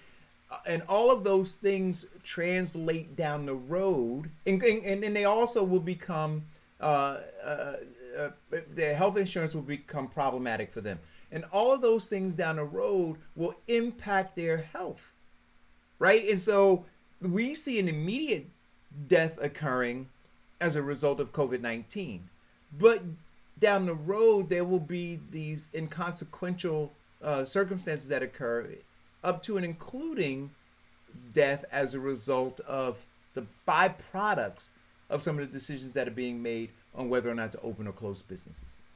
The problem that we have with the shutdown is that we have way too many people who are opening and staying open with legislation because of fear of their businesses going under, especially a lot of small to moderate sized businesses like you saw in Restaurant Depot. Yeah.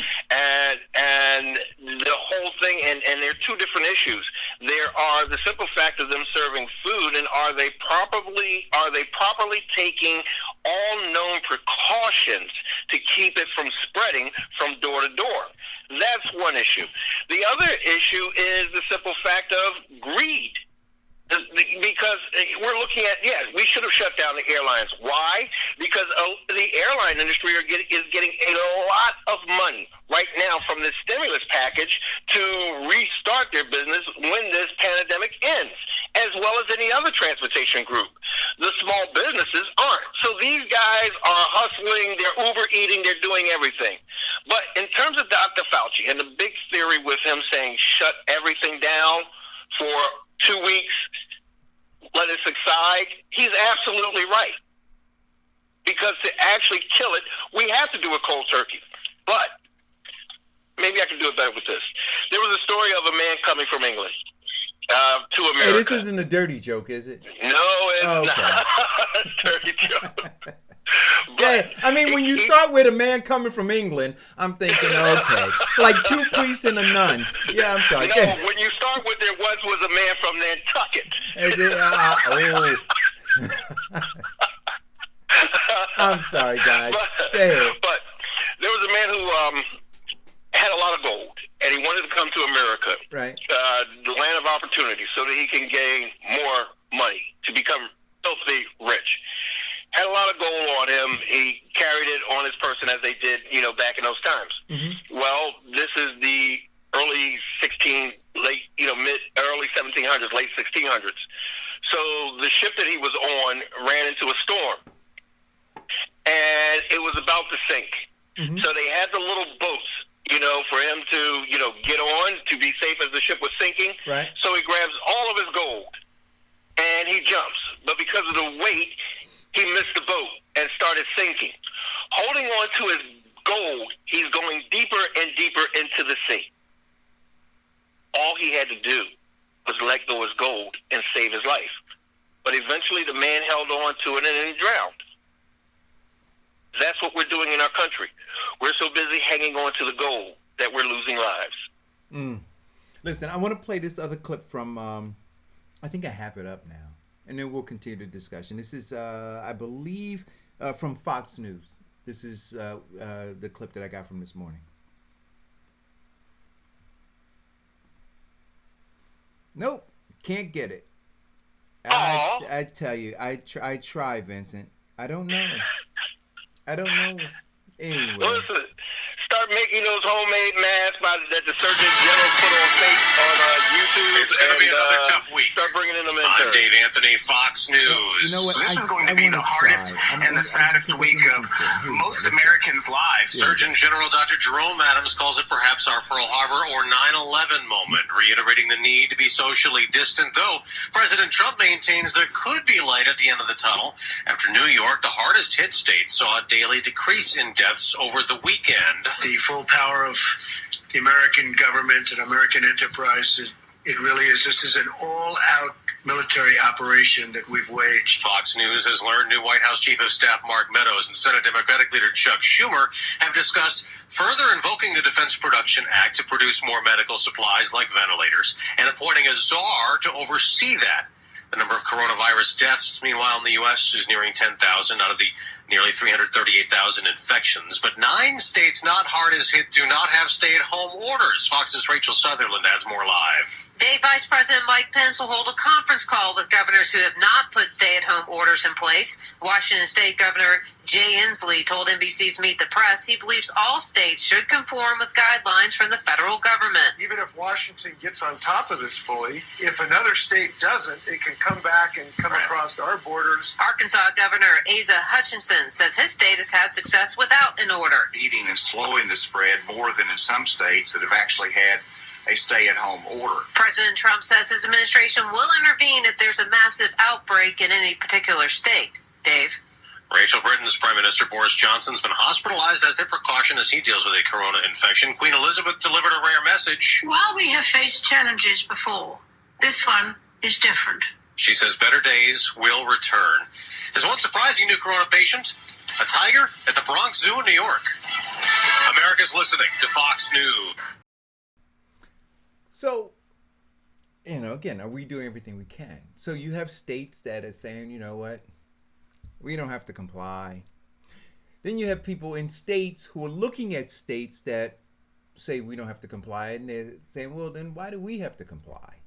So because there's no uniformity around this, Vincent, and I guess this is the price of freedom, right? That folks get to make these kinds of decisions. But I think that they're right. So if you've got a bordering state that says, no, we're not gonna, we're not gonna lock down. And so then you have a person from that bordering state that is coming across state lines. It doesn't matter the work that you're doing in your state to lock it down. The fact that you can have one person from a bordering state that is non-compliant come across, they can wreak havoc, as you demonstrated earlier in the show when we talked about those kids who were in Florida at spring break. Correct. Well, that's the one thing I'm loving about the leadership that we have in our states. Pennsylvania, New Jersey, Delaware, New York have all combined to do the exact same thing. And Connecticut. So, correct. Because what we have is that one person will run from one state to the other, and of course spread the virus, of course the multiplier in that. That is solid leadership. What I liked is that the 4 mayors got together and exact the same laws in terms of shutting down, with police enforcing at the exact same time. So you can't go from city to city to city to city to get what you want. You have to focus on what you need, and all of the cities are acting together at the same time. That's the way we stop the spread. We cannot, and see, the issue that we have with our President of the United States is leadership. Collectively, he should have said that all states should go by the exact same procedure. Collectively, he should have said that, you know what, I am going to order these masks from China at X amount of dollars and distribute them. Now we've got all the states, and he's saying that, okay, the states have to now, they're on their own in terms of getting their supplies, which means that every state is now competing with every state to get what they need. We got Jared Kushner, who goes on the air and says that these aren't the state's ventilators. These are our ventilators. Really? When did Jared Kushner pay one dime, or Donald Trump, since he didn't pay his taxes, pay one dime for those ventilators? But let's have this discussion so that people have a clear understanding of how this is all supposed to work, because I do believe that there is some responsibility at the state level, right? There's a lot of power that governors have, and states' rights, right? And we're looking at the federal government to do some things, but I think that there's some things that that state government ought to be doing where they're not doing as effectively as they can do too. So we had the conversation and continue to have the conversation about the stockpile, have the conversation about, Donald Trump and his administration not moving fast enough, him downplaying it, all of those kinds of things. I think on a show last week, I even talked about how, what was it, back in 2002 or something like that, or shortly, when was, maybe it was 2009 or 2010 when the federal government realized that they needed to prepare better for pandemics. And so they initiated an FOP or request, RFQ. Right. They issued out an RFQ to try to find a manufacturer who can manufacture ventilators cheaper than these current ventilators that were $12,000 or $10,000. They found such a company, right? That a small company that said that they could manufacture these ventilators for about $3,000. They entered into a contract with this company. A larger company who manufactured ventilators for twice or three times that amount bought that smaller company and then ended the contract with the government.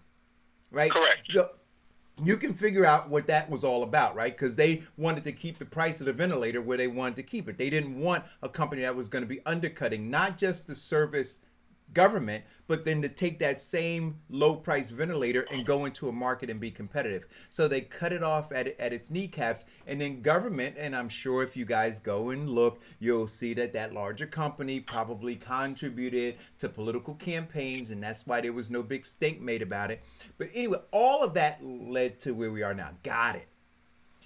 What I'm suggesting now, strongly suggesting now, is there are things that local elected officials and state elected officials can be doing, along with pushing the federal government to do more. And some of those things you see Governor Cuomo now doing. I don't know that Phil Murphy is doing it, that they do an audit within their individual states to see what respirators exist and to see how to move those respirators strategically to the most critical. Yeah, to the most critical areas, right?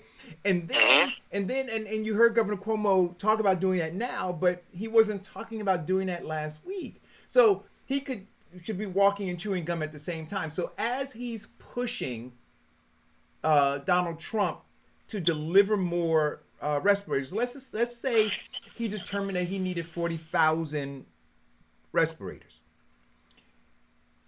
Look around the state and see how many total respirators you have, and then how you can get a flood of those respirators into these hotspots, knowing that where they're coming from within your state, they're not needed right now, right? So you can mitigate death, imminent death, by having those respirators. Outside of that, which is in your total control, which he's now, implementing, to have conversations with these other governors, which is what he's doing now, including the governor out there in Oregon, right?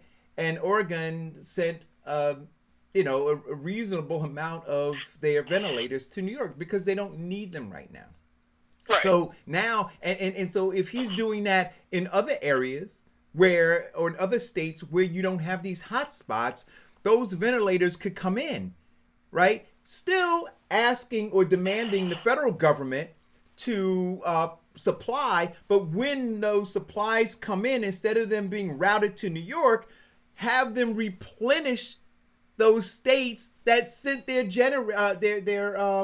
respirators to New York, right? So that's how it should be working. So to be on, and I get that the president dropped the ball, and I'm not trying to minimize that, but I'm saying we can't just continue to pound that and not do anything. So there are things that these governors can do. Even Murphy, there are things that he can do. He's talking about he needs more ventilators. So I'm asking the question, if we're second to New York, right, then he should be following Cuomo's lead and saying, well, okay, those ventilators are going to you. How many more do you have that people are pledging to you? Are you lumping some of those into us so that we can get them in our hot spots? And then we're going to continue to pressure the Trump's administration, and then once those come in, we're going to start moving those to different places.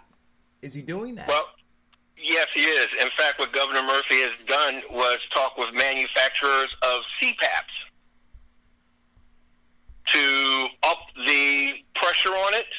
So, in fact, they've even designed a little box thing and a blow where it actually pushes a CPAP that can give you the same pressure of oxygen as a respirator now. Right. To change but that my flow. only concern is, and I want to make sure that we are keeping our eye on the ball here, Vincent, is it's an election cycle. So the things that people are doing, I want to make sure that they're not spending too much time trying to damage Trump, where they could be spending that brain power coming up with solutions for what we're dealing with right now. Do you understand what I'm saying to you? Well, I understand. And what Cuomo was doing is not damaging Trump. What he has done is exposed him to be heartless, callous, and very inhumane. So, with that being said, is that in terms of New York right now is the epicenter, and not realizing that they're not getting any help from the federal government or quote unquote Trump. What they have done and what Cuomo has done is consulted the best and brightest minds, put together a comprehensive plan. Petition for what he did. He instituted the National Guard and brought them in to bring in the Corps of Engineers to give additional bed space. Now they just changed it from non-COVID to now COVID for these additional bed spaces, alleviating the pressure at the hospitals to bring in non-COVID emergencies. Also, I have an issue with that. See, one of the advantages of that ship is its mobility, right? So yes, it has the capability of being able to function as a hospital, but what gives it its real strength is its mobility. I believe that once you begin to infect that ship with COVID-19, then what you do is take away one of its greatest strengths. I believe that ship should be and should always be a vehicle for dealing with other issues that would then allow those hospitals and even those makeshift centers like at the Javits Center or at the at Central Park, allow them to handle COVID-19 patients. But to take this ship and now, like I said, diminish its power of being mobile and have it be a place where you now are concerned about infection through COVID-19, I think is, you're trying to deal with a short-term issue, but I think you're going to potentially create long-term problems. Well, the ship was designed and converted to be a floating hospital. I understand that. But, in terms of what it's done, one of the biggest capabilities in using the ship is that, part of its design was converting it to fit this actual need. So it's able to handle the ability of actually two hospitals in the event that they go into other countries and they don't have medical care. So it's working with some modifications at better than its actual specs.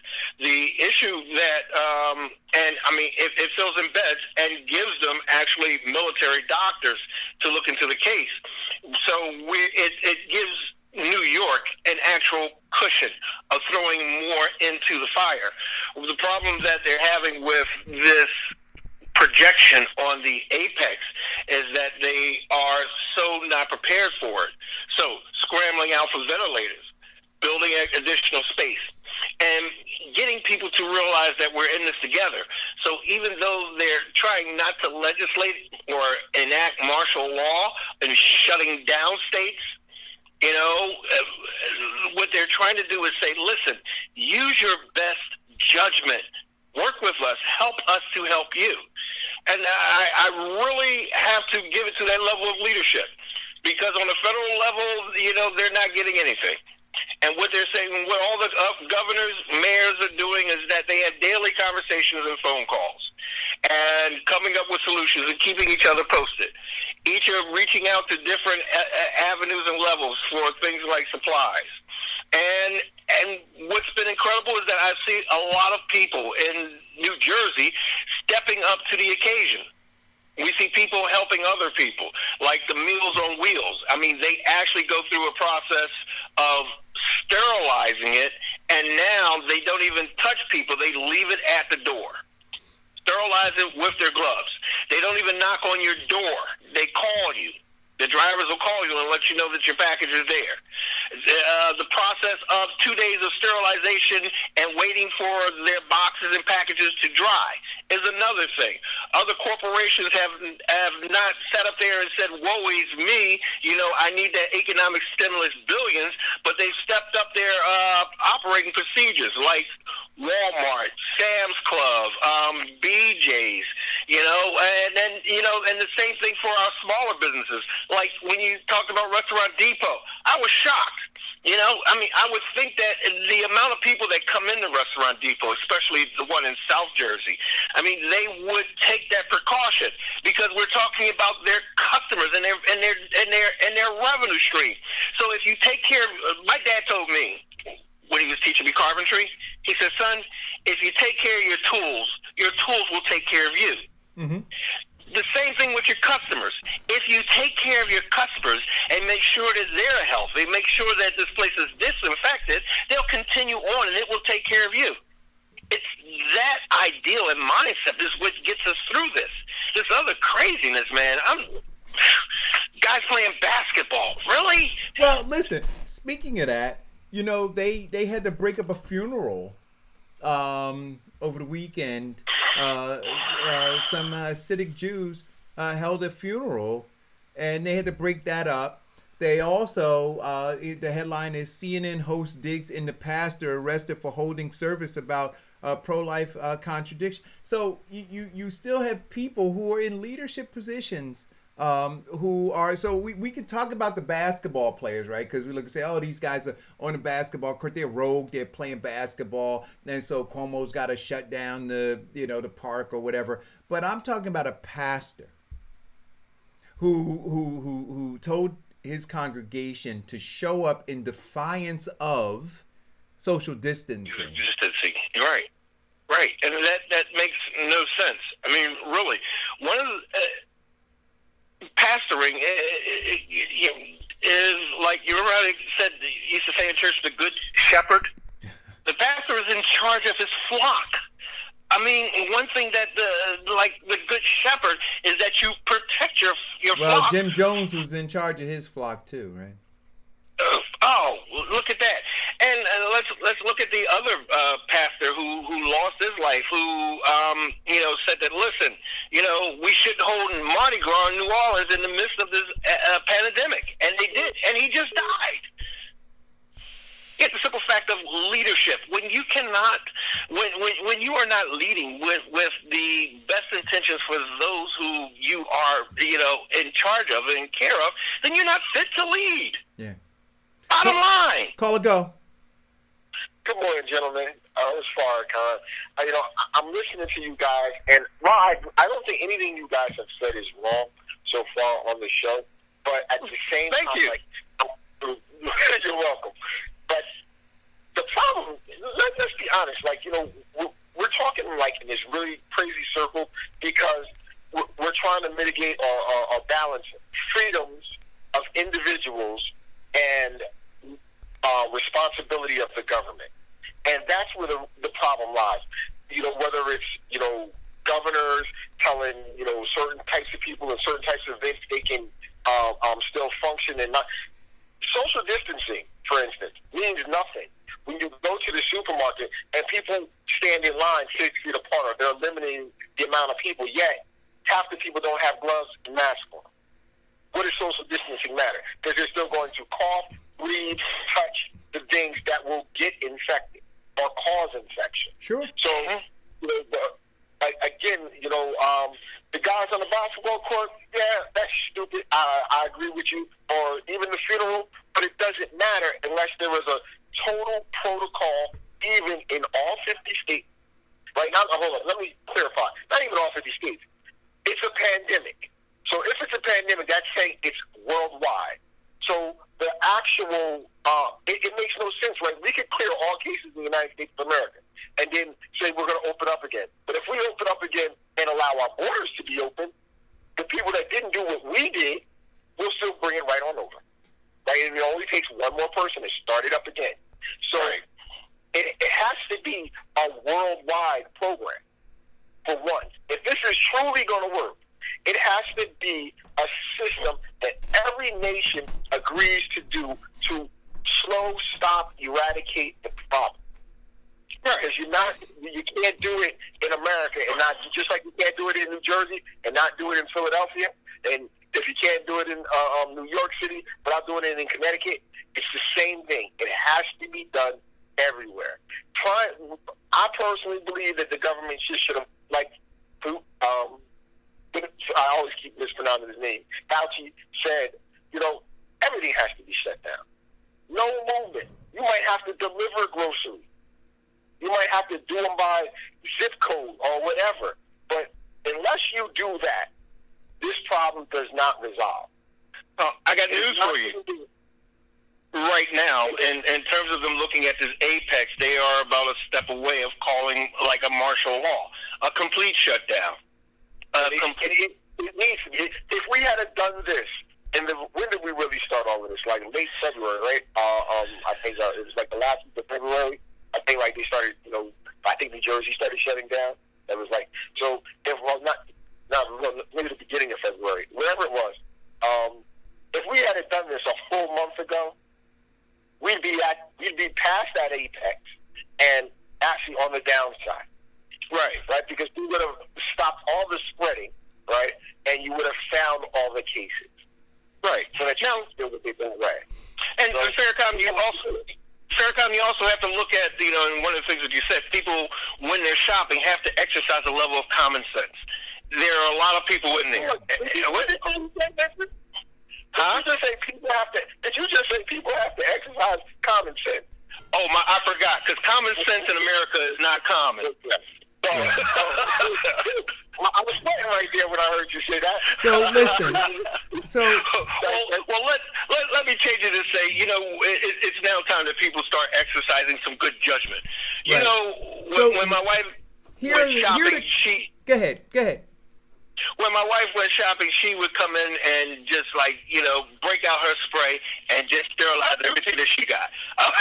Bottom line, hands, everything, boxes, bags, the whole thing. I mean, and we really have to do that to keep ourselves safe and keep our family safe. One of the things in terms of, we talk about the leadership of our country and our president, one of the biggest things that we can do is leadership in our own homes. Right. So here are the latest numbers, guys. The latest numbers, this is what was just sent to me, and they're changing by the minute, right? What were they saying at some point? And Cuomo delivered some, I don't even want to call it good news, but there were the number of new cases or deaths were fewer than the previous day, so he found some solace in that. But I think they were saying every few minutes somebody was dying, right? But the latest update for COVID-19 pandemic from Johns Hopkins, global confirmed cases, 1,289,046. Total deaths, 69,789. Total people recovered, 265,452. In the United States, confirmed cases, 337,646. Total deaths, 9,648. Total recovered, 17,582. That's where we are, and we haven't come near the apex. So, Eric, the concern I have when you give out numbers, and when anybody gives out numbers, is the background information that comes with the numbers, right, as to whether they're counting people in lower income communities that were not able to get medical assistance, or are they strictly counting people who were in the hospitals who did receive medical assistance? Because that's important to know as well. Well, what I try to say, Diane, and I agree with you, but I always say, which is why I have determined to wear this hat or some form of ADOS that reminds people constantly where I'm thinking. And so, yes, when America gets a cold, black folk get pneumonia. Get the pneumonia. Right. Oh, by the way, when we look at these numbers, I agree 100%, Diane. Look inside those numbers and say, if this is it, how much worse is it for black folk? How much worse is it for poor folk? So yeah, it's bad. They just did that. The black percentage is extremely high, right? Like they say, what Chicago is 70% of all the cases in Chicago are black. Yeah. Right. Right. But the thing about that also, Farrakhan, is when you talk about those numbers, you say Chicago. The difference between Chicago, New York City, Newark, and then let's say, I don't know, a small hick town in North Carolina is population and density. Because we're so close together, of course the numbers are going to be more because the population in those areas are higher, or the population in certain demographics are more black than non-black. And I think that's important too. It is, Diane, but here's what happened. 90% of the people in Short Hills that have been tested for coronavirus are Caucasian, right? So like we just know that wherever there's a certain concentration of a population, it's always going to be higher for the majority of that population. So it's that I don't know how you skew that in your accounting of numbers. But I mean that goes anywhere, right? Like I said, if you went up in the Short Hills, how many black people you think in Short Hills have? Right, but also the difference between the demographics of Short Hills and Newark is how many people in Short Hills travel outside of Short Hills and travel outside the country, as opposed to people. Well, that's where it came from. Right, it came from Short Hills people. And that's. Right? I mean, I'm not trying to be funny, but that aggravates me too. It's like they talk about this. I've heard people especially black people say, well, why aren't homeless people getting it? Because homeless people don't travel to China. Right? The people, this disease, truth be told, they always try to make it feel like you're pointing at different places. But if you really want to point it, you want to point it at affluent people that can travel the world and spread disease. People from the Short Hills that probably did it, in New Jersey. Right? Somebody from Livingston probably did it. Well, here's the thing. They've already did some reports on some homeless and reported that there are homeless people that have contracted and have died. Yeah. The other thing is that it was released in the New York Times Friday that they do not, when they give the numbers of people contracting and dying, they do not do race. And that was mandated by the president. That they don't, or that they start doing it? They don't. That they don't. They just say this person died. Yeah. But you have organizations that are saying we want to look at those numbers by race because we want to have, and I'm telling you, once we see that, it's going to take a whole nother veil off of what this country really is. That's right. Yeah. Once we see that, once we see how COVID-19 impacted black folks and why. The why is going to be very, very important, right? And once we see why, it's going to shed, a whole lot more light. Anyway, there's a lot of work to do. There's a lot of pain. There are a lot of people who are going to be impacted. This thing is far, far from over. Far from over. And, what astonishes me, and I talked to you about this yesterday, Vincent, but I saw another post today. There was a person so out of touch, so out of touch with what's going on. They actually posted, and this was this morning. Hey guys, for all of you people who are going to be getting these $1,000 stimulus checks, how about we get together, pool our money, and make some investments?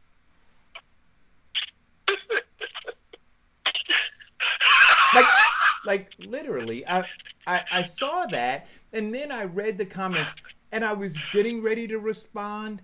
And you know what I did? I literally just put my phone down because I said, I can't even go down that rabbit hole. If you're that far delusional, that far gone, I can't even begin to think about where to start to try to save you at this point.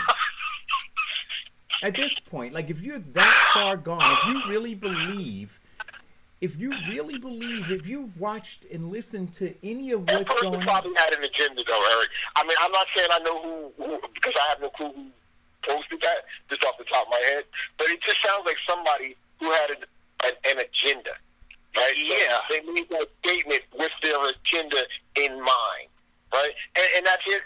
That even goes to, I don't want to start a battle and have 1,000 people calling up the show, but let's just say, I'm not going to call them conspiracy theorists. I'll just say naysayers to why we're going through what we're going through right now. And those people, you know, when they make comments, no matter what facts you give them, their response is always based on I want to make my naysay. I want to say my argument against it. So when a person does that, you just got to recognize there's an agenda behind it. Right? There's some point that they're trying to make. Here is the stupidity in that post. A majority of people who are posting, talking about what they're going to do with their $1,200 don't qualify to get the $1,200. Huh? Yeah. You do realize that you have to be working as a taxpayer, right? I'm not even gonna step on that. Yeah. Listen, I saw that it was posted, and I knew the brother. And I keep saying that I was gonna put a page together that. No. Yeah. Thank you, Diane. Where people could. Could compile all their conspiracy theories together in one place. No. Where people could post. Where people could post, because individuals go, like I did, right? When Melvin Biddles passed, I posted on my page, and so individuals are posting it. But I was gonna create a page, like a bulletin, where folks could just go and almost like a memorial wall. They have one at least that everybody uses in Newark. Rip to Newark Legends. Oh, is and just about everybody I want, right? And they always put, and it doesn't. Originally, it started. It was a street thing, like people were posting all the people that were killed. But eventually, it just went to people posting their loved ones. I think it's called well, maybe that's somewhere we could post it, but when the Surgeon General gets on TV and he says that this is going to be our 9/11, our Pearl Harbor, I mean, we're talking about a lot of dead people. No, well, listen. I mean, if you believe what Dr. Fauci said, Dr. Fauci said, if we do everything right, it would be somewhere around 100,000. Right? We're almost there. I think he's lost credibility when he gives a stamp of approval of the nonsense that Trump says instead of pushing back and stating just what the facts are and what we need to do health consciously to stay alive. Yeah. So it got to the point where he has contradicted Trump so much that Trump won't even let him talk. Yeah. Can I don't want you to yell at by Diane, but I just want to say, when you say the nonsense that Trump is saying, in all honesty, I had stopped watching all of the press conferences for a second, like Trump's, Murphy's, everybody. And then yesterday I decided to watch. So I watched his press conference, and then right after it, kicks in CNN and their report of it. And good morning. They completely contradicted what was said on that stage, what was said at a podium for their own agenda. I'm not going to say at this point that Donald Trump is speaking nonsense. I actually think that Donald Trump, he's inarticulate, right? He's not very good at what he says. But he's illiterate. Right. I do believe that now. I don't think the man can read. Right? All right, we got 1 minute. Point that out. I really don't think he can read, or he has some real problems with it. Maybe he's dyslexic. But Trump is not saying the wrong things. It's just that the way he says it, the news and the media promote it as if he is. Yeah. I'm not even going to say he's out of step with Fauci. I would just say that we got 1 minute. Let him finish the statement. We got 1 minute. Right. He speaks always towards the positive. And he's the president. He's supposed to. Yeah. Right? He's not supposed to say, oh, God, it looks grim. He's supposed to say, we can do better. Right. So, listen, Guys, I'm going to play the last clip. This is from CNN News that I got this morning. Stay home, stay safe, stay informed. I want to thank Janice, Avi, and John for calling in. We're going to participate in their meeting tonight. Stay Post tuned. that link. Stay tuned. I'm going to post a link in this thread. I'm going to also post it on my page. I'll let you guys know any other way that you guys can connect with them. I know John said he was going to post some information on this link too. Please look for that and share it. But social distancing is important. I almost want to play the Sam Jackson piece again because I just think it's so brilliant. Stay the F at home, please. Here's the CNN news. Good morning, I'm John Berman. Time for the 5 things you need to know for Monday, April 6th. America's top health officials bracing for the worst this week. The Surgeon General expects the coronavirus disaster to reach the scale of Pearl Harbor on September 11th. Dr. Anthony Fauci cautions as many as half the people infected may be asymptomatic. Despite the mounting death toll, President Trump insists we're starting to see light at the end of the tunnel. The president also continuing his push for using an anti-malaria drug despite minimal evidence that it works. Coronavirus deaths in New York dropping slightly along with intensive care admissions, but New York Governor Andrew Cuomo warns it is too early to tell the significance of those numbers. The Trump administration rolling out new travel restrictions for returning cruise ship passengers and crew. CNN has learned they will be banned from boarding commercial flights, ordered instead to a 14-day quarantine, even if the person has no symptoms. British Prime Minister Boris Johnson has been admitted to a hospital for tests as he battles coronavirus. The Housing Secretary says Johnson is still leading the government and will stay in the hospital as long as he needs to. Have a great day, everyone. I'm John Berman. More on these stories all day long on CNN. And for the latest headlines, go to CNN.com. You know what I'm going to do as we end the show? And Vince and Diane, thanks as always. I've been playing since this weekend a video that I found on YouTube, Dr. Vogue, who explains, I think, in the best way possible, exactly how COVID-19 kills. So I'm going to end the show. It's a 37-minute video, but it's worth watching. So please stay tuned and hit the share button. Thank you guys for tuning in. Thanks for having me. Diane, Farrakhan, nice talking with you. Have a great day. You too. It's going to replicate itself, and then it's going to make its way out. Hi, everybody. I'm Dr. Duck Vong. I'm a world-famous bariatric surgeon. I'm the author of 13 books. I have helped train other surgeons in weight loss surgery. Why is a weight loss surgeon talking about coronavirus? It's because my patients are at risk, increased risk from this coronavirus. So I did this initially to help them, but now I understand that everybody's at risk for this, okay? So just to show you my credentials, here is my med school diploma. Dr. Vong, you shouldn't be showing your personal information. Well, shit, this is the same stuff that I would put on my office, right? So Texas A&M University Health Science Center. There's my name. Now you know my middle name, okay? College of Medicine and Doctor of Medicine, all right? So I'm a doctor. That's important that you need to know that. And I'm an MD, so I'm not a PhD. And that's fine if there are PhDs, but I'm not a PhD doctor. I'm an MD. I'm a medical doctor. And then here's my residency. In order to go, after you're done with med school, you have to do residency. So here's my residency certificate, Christus St. Joseph's Hospital program. I was the last graduating class. And here's my name again, already with the MD because I'd already gone to med school. Okay. And then general surgery. So I'm a general surgeon by training. I finished residency in 2005. Okay. So that's me. I've written 13 books. I was director of bariatrics in Albuquerque, New Mexico at Loveless Hospital. 3 hospital system was my last stint. And so I'm here to tell you about coronavirus. And this is super, super important. Okay? I want to explain the disease process first, how it actually kills you. And then I'm going to demonstrate it in a way that you won't be able to forget it and that you will want to share with your friends and loved ones. And then I want to give you the statistics to explain why this is super important, okay? So do me a favor right now. Please hit share on this video. This is a super important video. We need to have lots of people watching this. and spread this information. Okay? All right.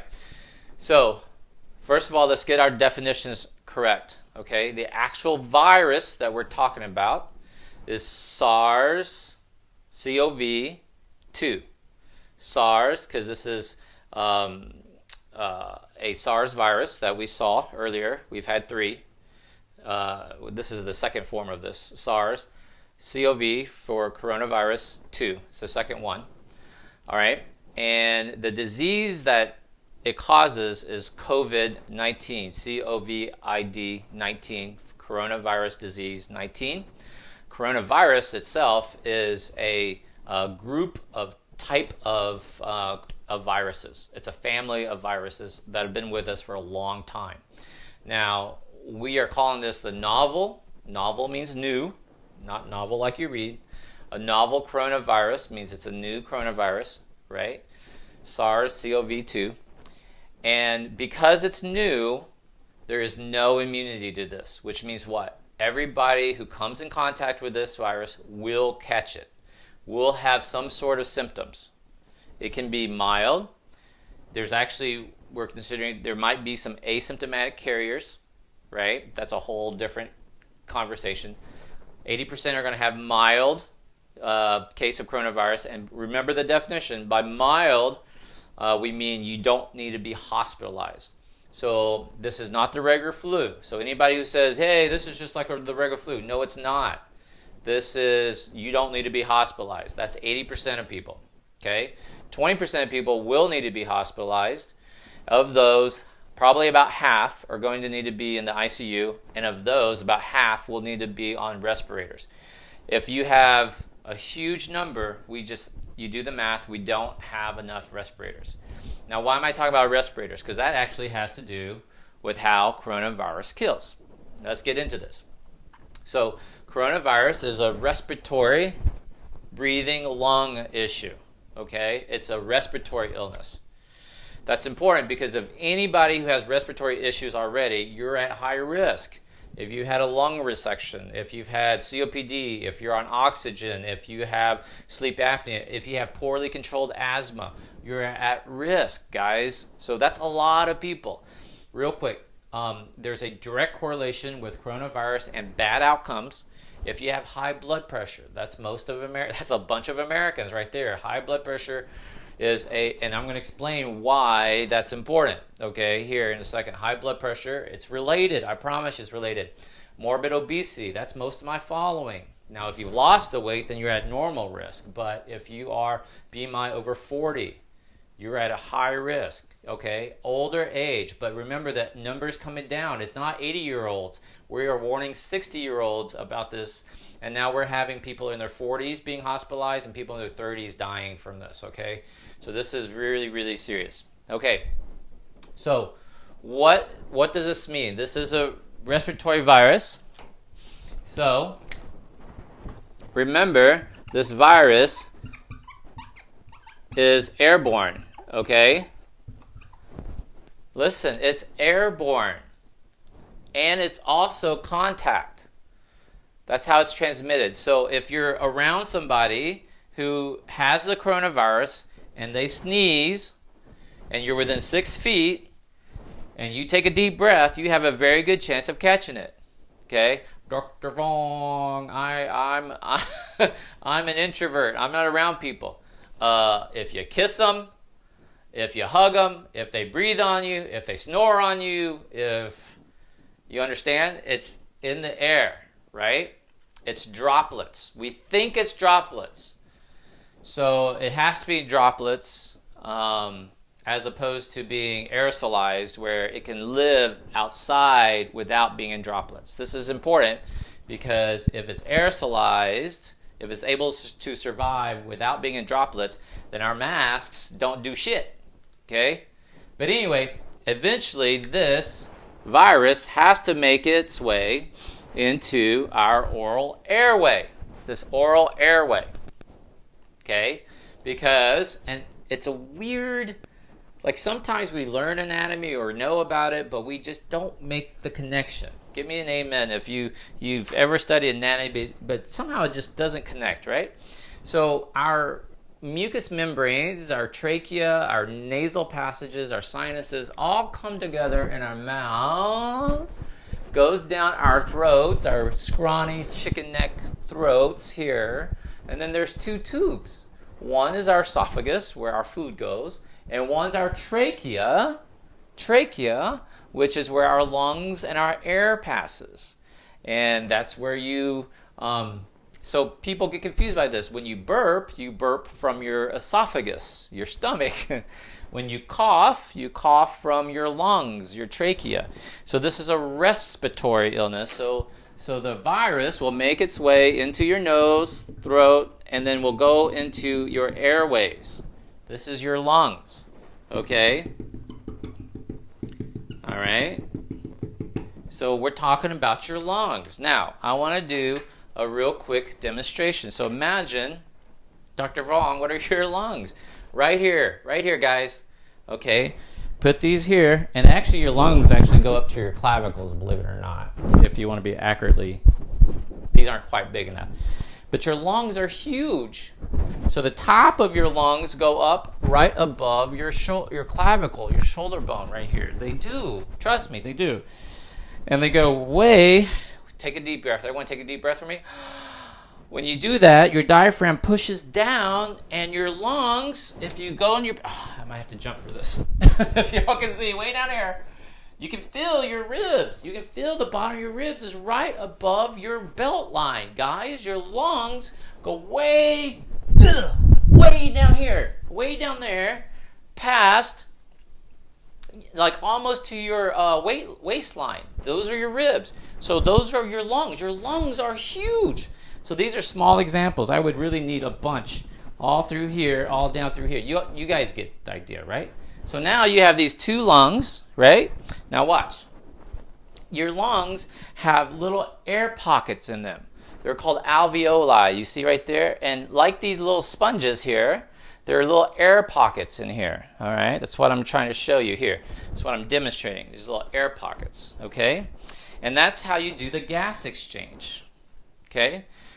Now, to keep this real simple, there are two types of cells in your lungs. Type 1 pneumocyte is what does the exchange of gases. So what do your lungs do, right? Take a deep breath. What comes in? Oxygen. Exhale, what comes out? Carbon dioxide, CO2. Well, the exchange between the oxygen and the CO2 is in type 1 pneumocytes, type 1 lung cells. Okay? Now, obviously, let me ask you this question. How long can you hold your breath for? 1 Mississippi, 2 Mississippi, 3 Mississippi. Maybe 1 minute. Deep sea divers can maybe do 5, 6, 7, 8 minutes. The world record is something like 15 minutes or something like that. But for the most part, most of us, you're talking about holding your breath for about a minute, minute and a half, right? So imagine if your head is underwater. I always tell my patients this story. It's kind of like if your pimp is holding your head in the toilet. If your pimp is holding your head in the toilet, how long could you hold your breath for? Right? Not very long, a minute and a half. First of all, why do you have a pimp? You kind of messed up your life. 2, if you have a pimp, that's God bless you. Sometimes you have to have a pimp in life. That's fine. I'm not judgy. But why are you pissed off your pimp? I mean, your life is pretty screwed up. So if your pimp is holding your head in the toilet, how long can you live for? Answer, not very long. Maybe a minute, minute and a half, 2 minutes, right? Without air. So this oxygen, now that, the reason why I'm telling you that is because it's super important. It's super important in terms of what I have to explain on how the virus kills, okay? So this oxygen exchange is super important. Now, there's another type of cell, type 2 pneumocytes, that's responsible for producing something called surfactant. Now, surfactant is, imagine like a little layer of like goo that lines, it's a real thin lining of your alveoli, right? And it keeps the alveoli, helps it to collapse and expand. Collapse and expand. Super important. So, you're around somebody that coughed or you kissed them and they're infected, or you're out and about. And remember, the coronavirus also lives on surfaces. So how long is debatable? Stainless steel might be 2 or 3 days. Plastics, wood, it's different. It's anywhere from a few hours to a couple of days possibly. We're not sure. So there's contact. That's shopping cart. That's the rail. That's the whole. You're in the subway. You're holding. You've touched something that someone has touched that's infected. Now, then it has to go from your hand. Then you have to touch your face. You wipe your shirt, wash your jeans. You hand wash. You kill that little fucker, bacteria, that virus. You kill it. You wash it. Then it's gone. Now you touch your face all you want. But maybe you just, because we randomly just kind of do stuff like this all the time. But coronavirus now has made its way, my hands are clean by the way, has made its way now into your mouth, the oral airway. Okay? So now, anyway, it's in your lungs. Now, what does it do? It targets your type 2 pneumocytes. And your type 2 pneumocytes has this receptor called the angiotensin converting enzyme. This is the receptor. Now, why is this important? Because hypertension. Have you ever heard of an ACE inhibitor? ACE inhibitor. It helps regulate blood pressure medicine. Now you understand why people with high blood pressure are at risk, because this coronavirus targets this ACE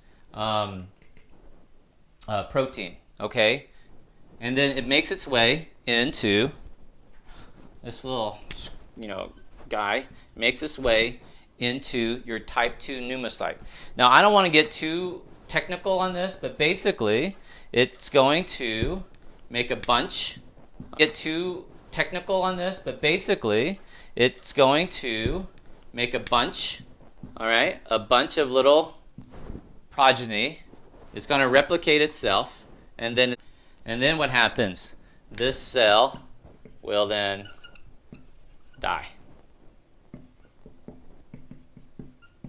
Now, this is one little tiny cell of millions of cells, right? So it's this one little cell dies. But then what happens? Because the cell dies, there causes a huge inflammatory response. So your body then does a lot of stuff. It sends out a lot of interleukin 1, interleukin 6, tumor necrosis factor, alpha. So your body starts to mount an immune response. And your immune response, when it starts to rapidly get out of control, is actually how you die. It's your own body trying to save you, ends up really just killing you. Okay? So this dies. So the cell dies, and then when the cell dies, there's a huge immune response, and then the alveoli in here. So here we have an alveoli. That's these little air pockets you see in your lungs, okay? These microscopic air pockets here, all right? Your alveoli then brings in fluid, okay? Then fluid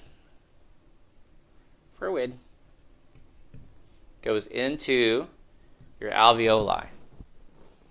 Fluid goes into your alveoli and it starts filling up with fluid. And what is that called when your alveoli fills up with fluid? Anyone know? And that fluid is like pus and debris and these response immune modulators. What's that called? Anyone know? So that is pneumonia. It's called pneumonia.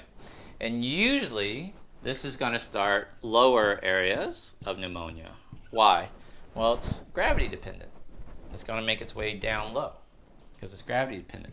You're going to see this sort of stuff usually down low. Okay? It's a consolidation is what we call it. This is where it gets serious, guys. So please do me a favor. Please hit share. This is going to be super important.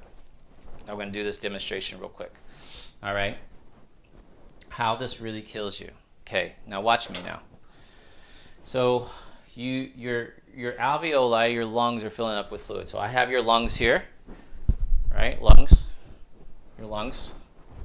Your lung, like deep breath, expands, gets smaller. Inhale, exhale, inhale, exhale. It gets oxygen exchange. It's doing what it's supposed to do. Does that make sense? Now, I have for you right here this bowl of water. It has red food coloring, but it's water. Now watch. Exhale, inhale. And suddenly, this coronavirus is going to come in, cause this massive inflammatory response. Watch this. And now your lung gets full. Oh, hell. Look at that. Gets full of liquid. At first, you can still work. All right? It's still working. But watch this. As this progresses,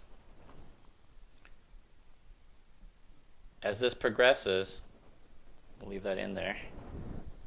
And as more and more fluid comes into your lungs, I'm about to make a huge mess.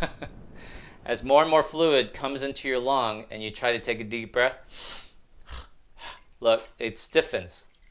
When you have fluid into your lungs, does this make sense? It stiffens. It can't move. It can't move. All right? It can't get rid of the fluid. Now, remember what I showed you here, okay?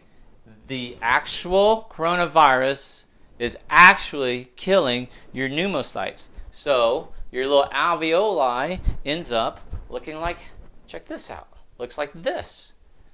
See? It's all necrotic. It's all broken. It's all nasty. Healthy? Not healthy, because it's been destroyed. Now, when that cell gets like this, now it's starting to bring in a bunch of fluid. And now, can't move. Can't exchange oxygen. And then, it gets worse and worse. Remember the story? The pimp holding your breath underwater? Now, you got huge masses of pneumonia, consolidation. That leads to something we call ARDS. Acute Respiratory Distress Syndrome. You can't exchange oxygen. Your lungs are literally dying with fluid. Everything is crushed in there. You can't breathe. You're literally suffocating underwater. If you've ever had like a breathing attack where you I can't catch my breath. I can't catch my breath. That's what happens with this coronavirus. That's how it kills you. A lot of people sit there and wonder, Dr. Vong, all right, so this is 80% of people, right? 80% are going to have like flu-like symptoms, bad flu. And then 3% of people, I know this is morbid, 3% will die. Okay, you guys follow me here?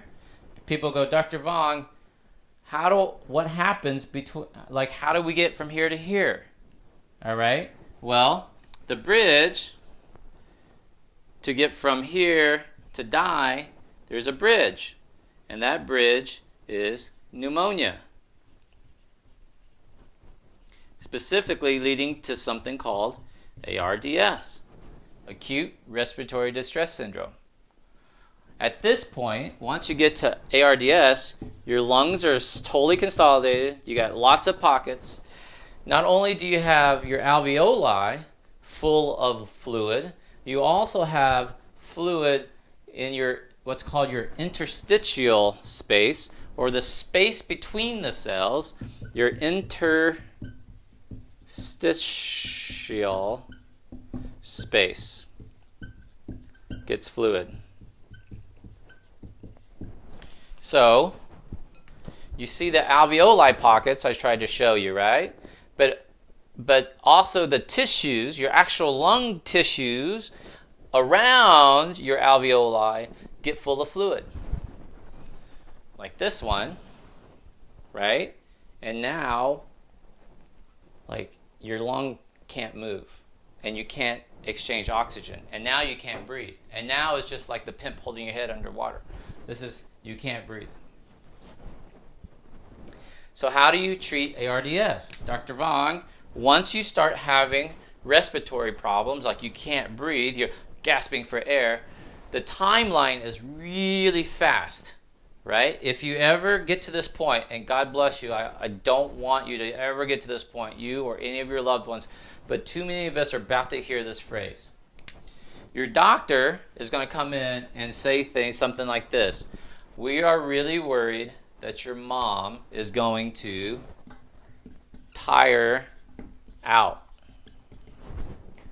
If you hear that, the next thing that's going to come is, we need to put a breathing tube in your mom. We need to breathe for her. We need to put her on a ventilator. We need to put her on a respirator, because we are worried she's going to tire out. So you're gasping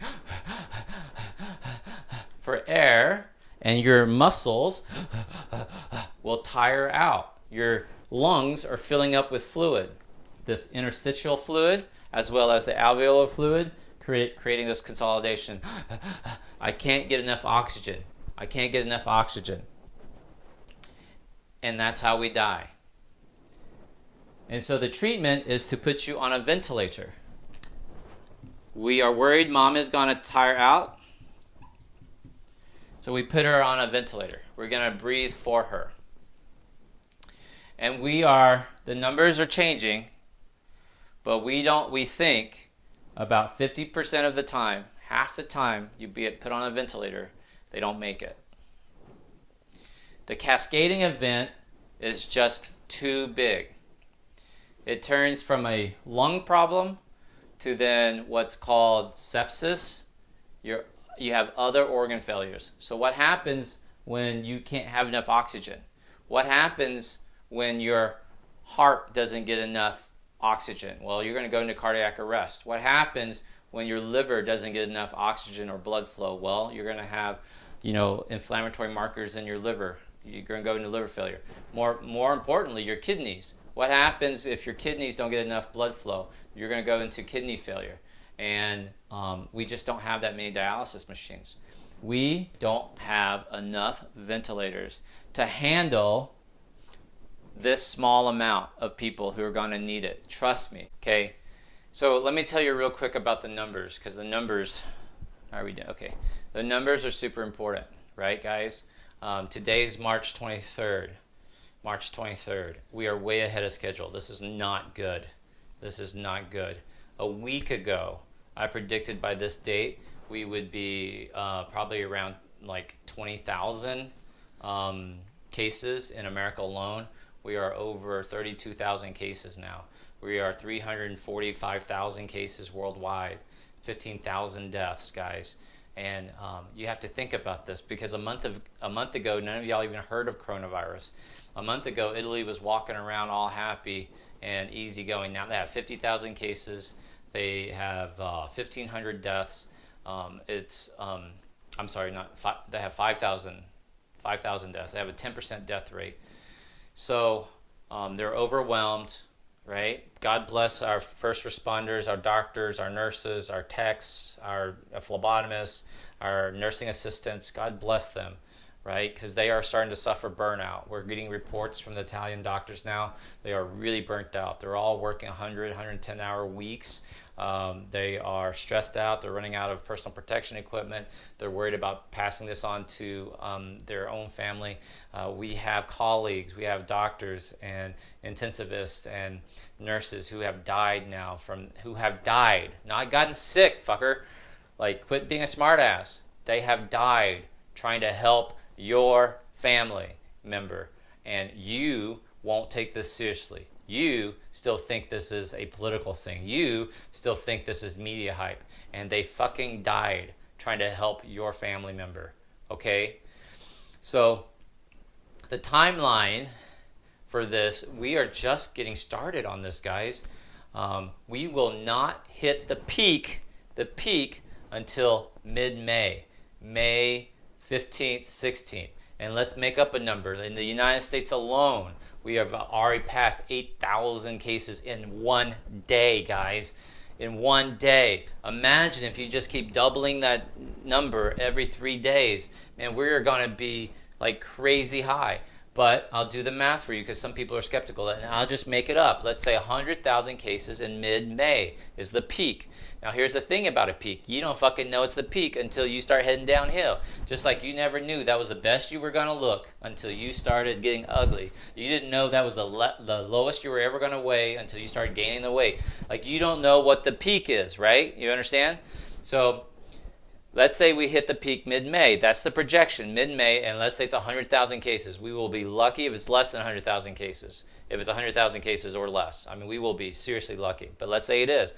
Well, that's May 15th. But that means May 16th, you still have 90,000 new cases in addition to the previous 100,000 from yesterday. And then May 17th is 80,000 new cases on top. Listen, we are going to be in this for a long time, right? So you have to be prepared. I mean, please hit share. This is super important information. You are about to see. This week is going to blow the fucking smithereens up. This week is going to be horrible in terms of numbers of cases. It's going to be exponentially skyrocketing. This is all you're going to see is about COVID-19. These are all the posts you're going to see.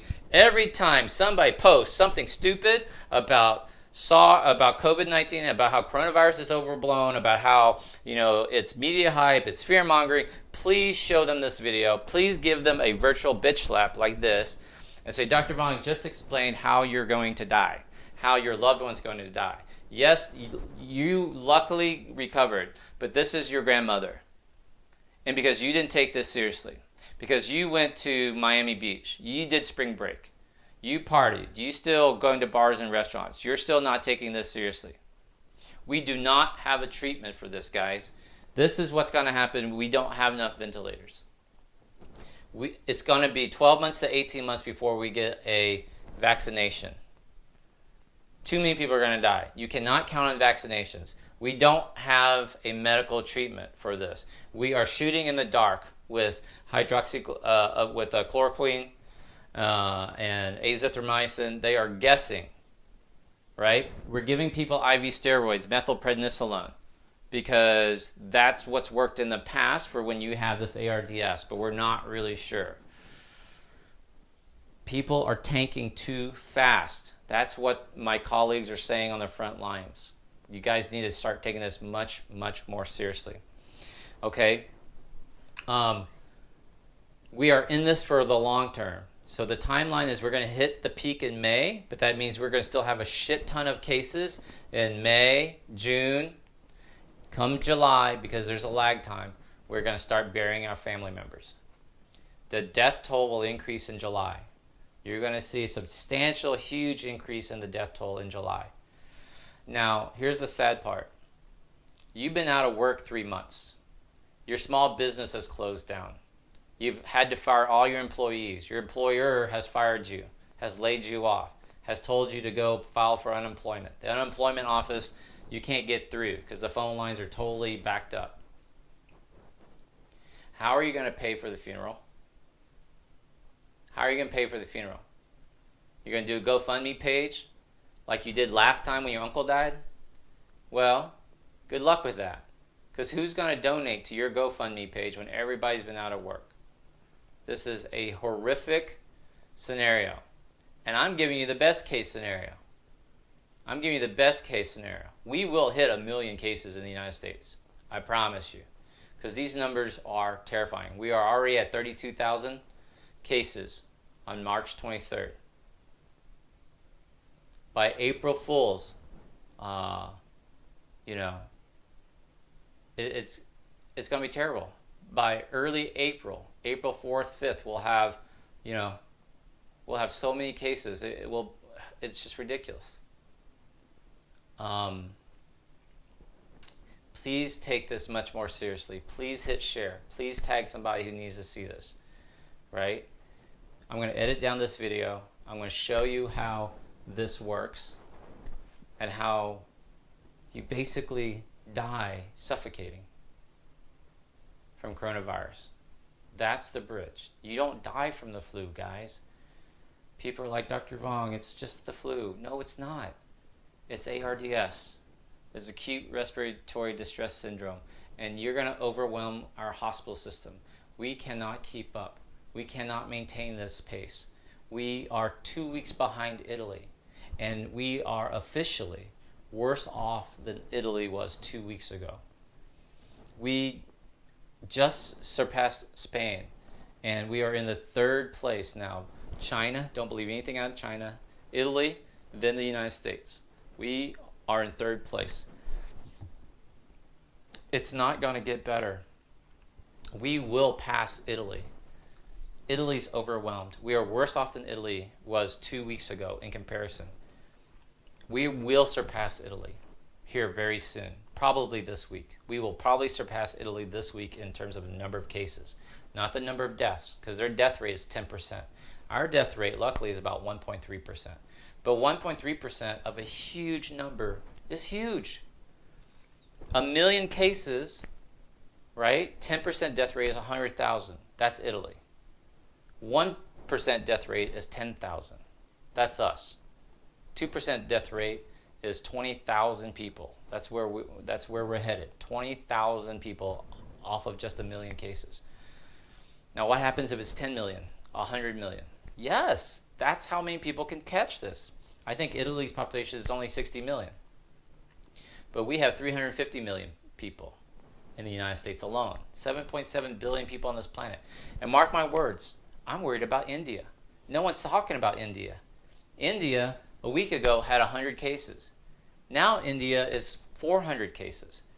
And you have to think about the infrastructure of India. They have these huge slums where people live in shacks next to each other, piled in there. What's going to happen when coronavirus hits India hard? India's going to fly by all of us. Trust me. They're going to be overwhelmed.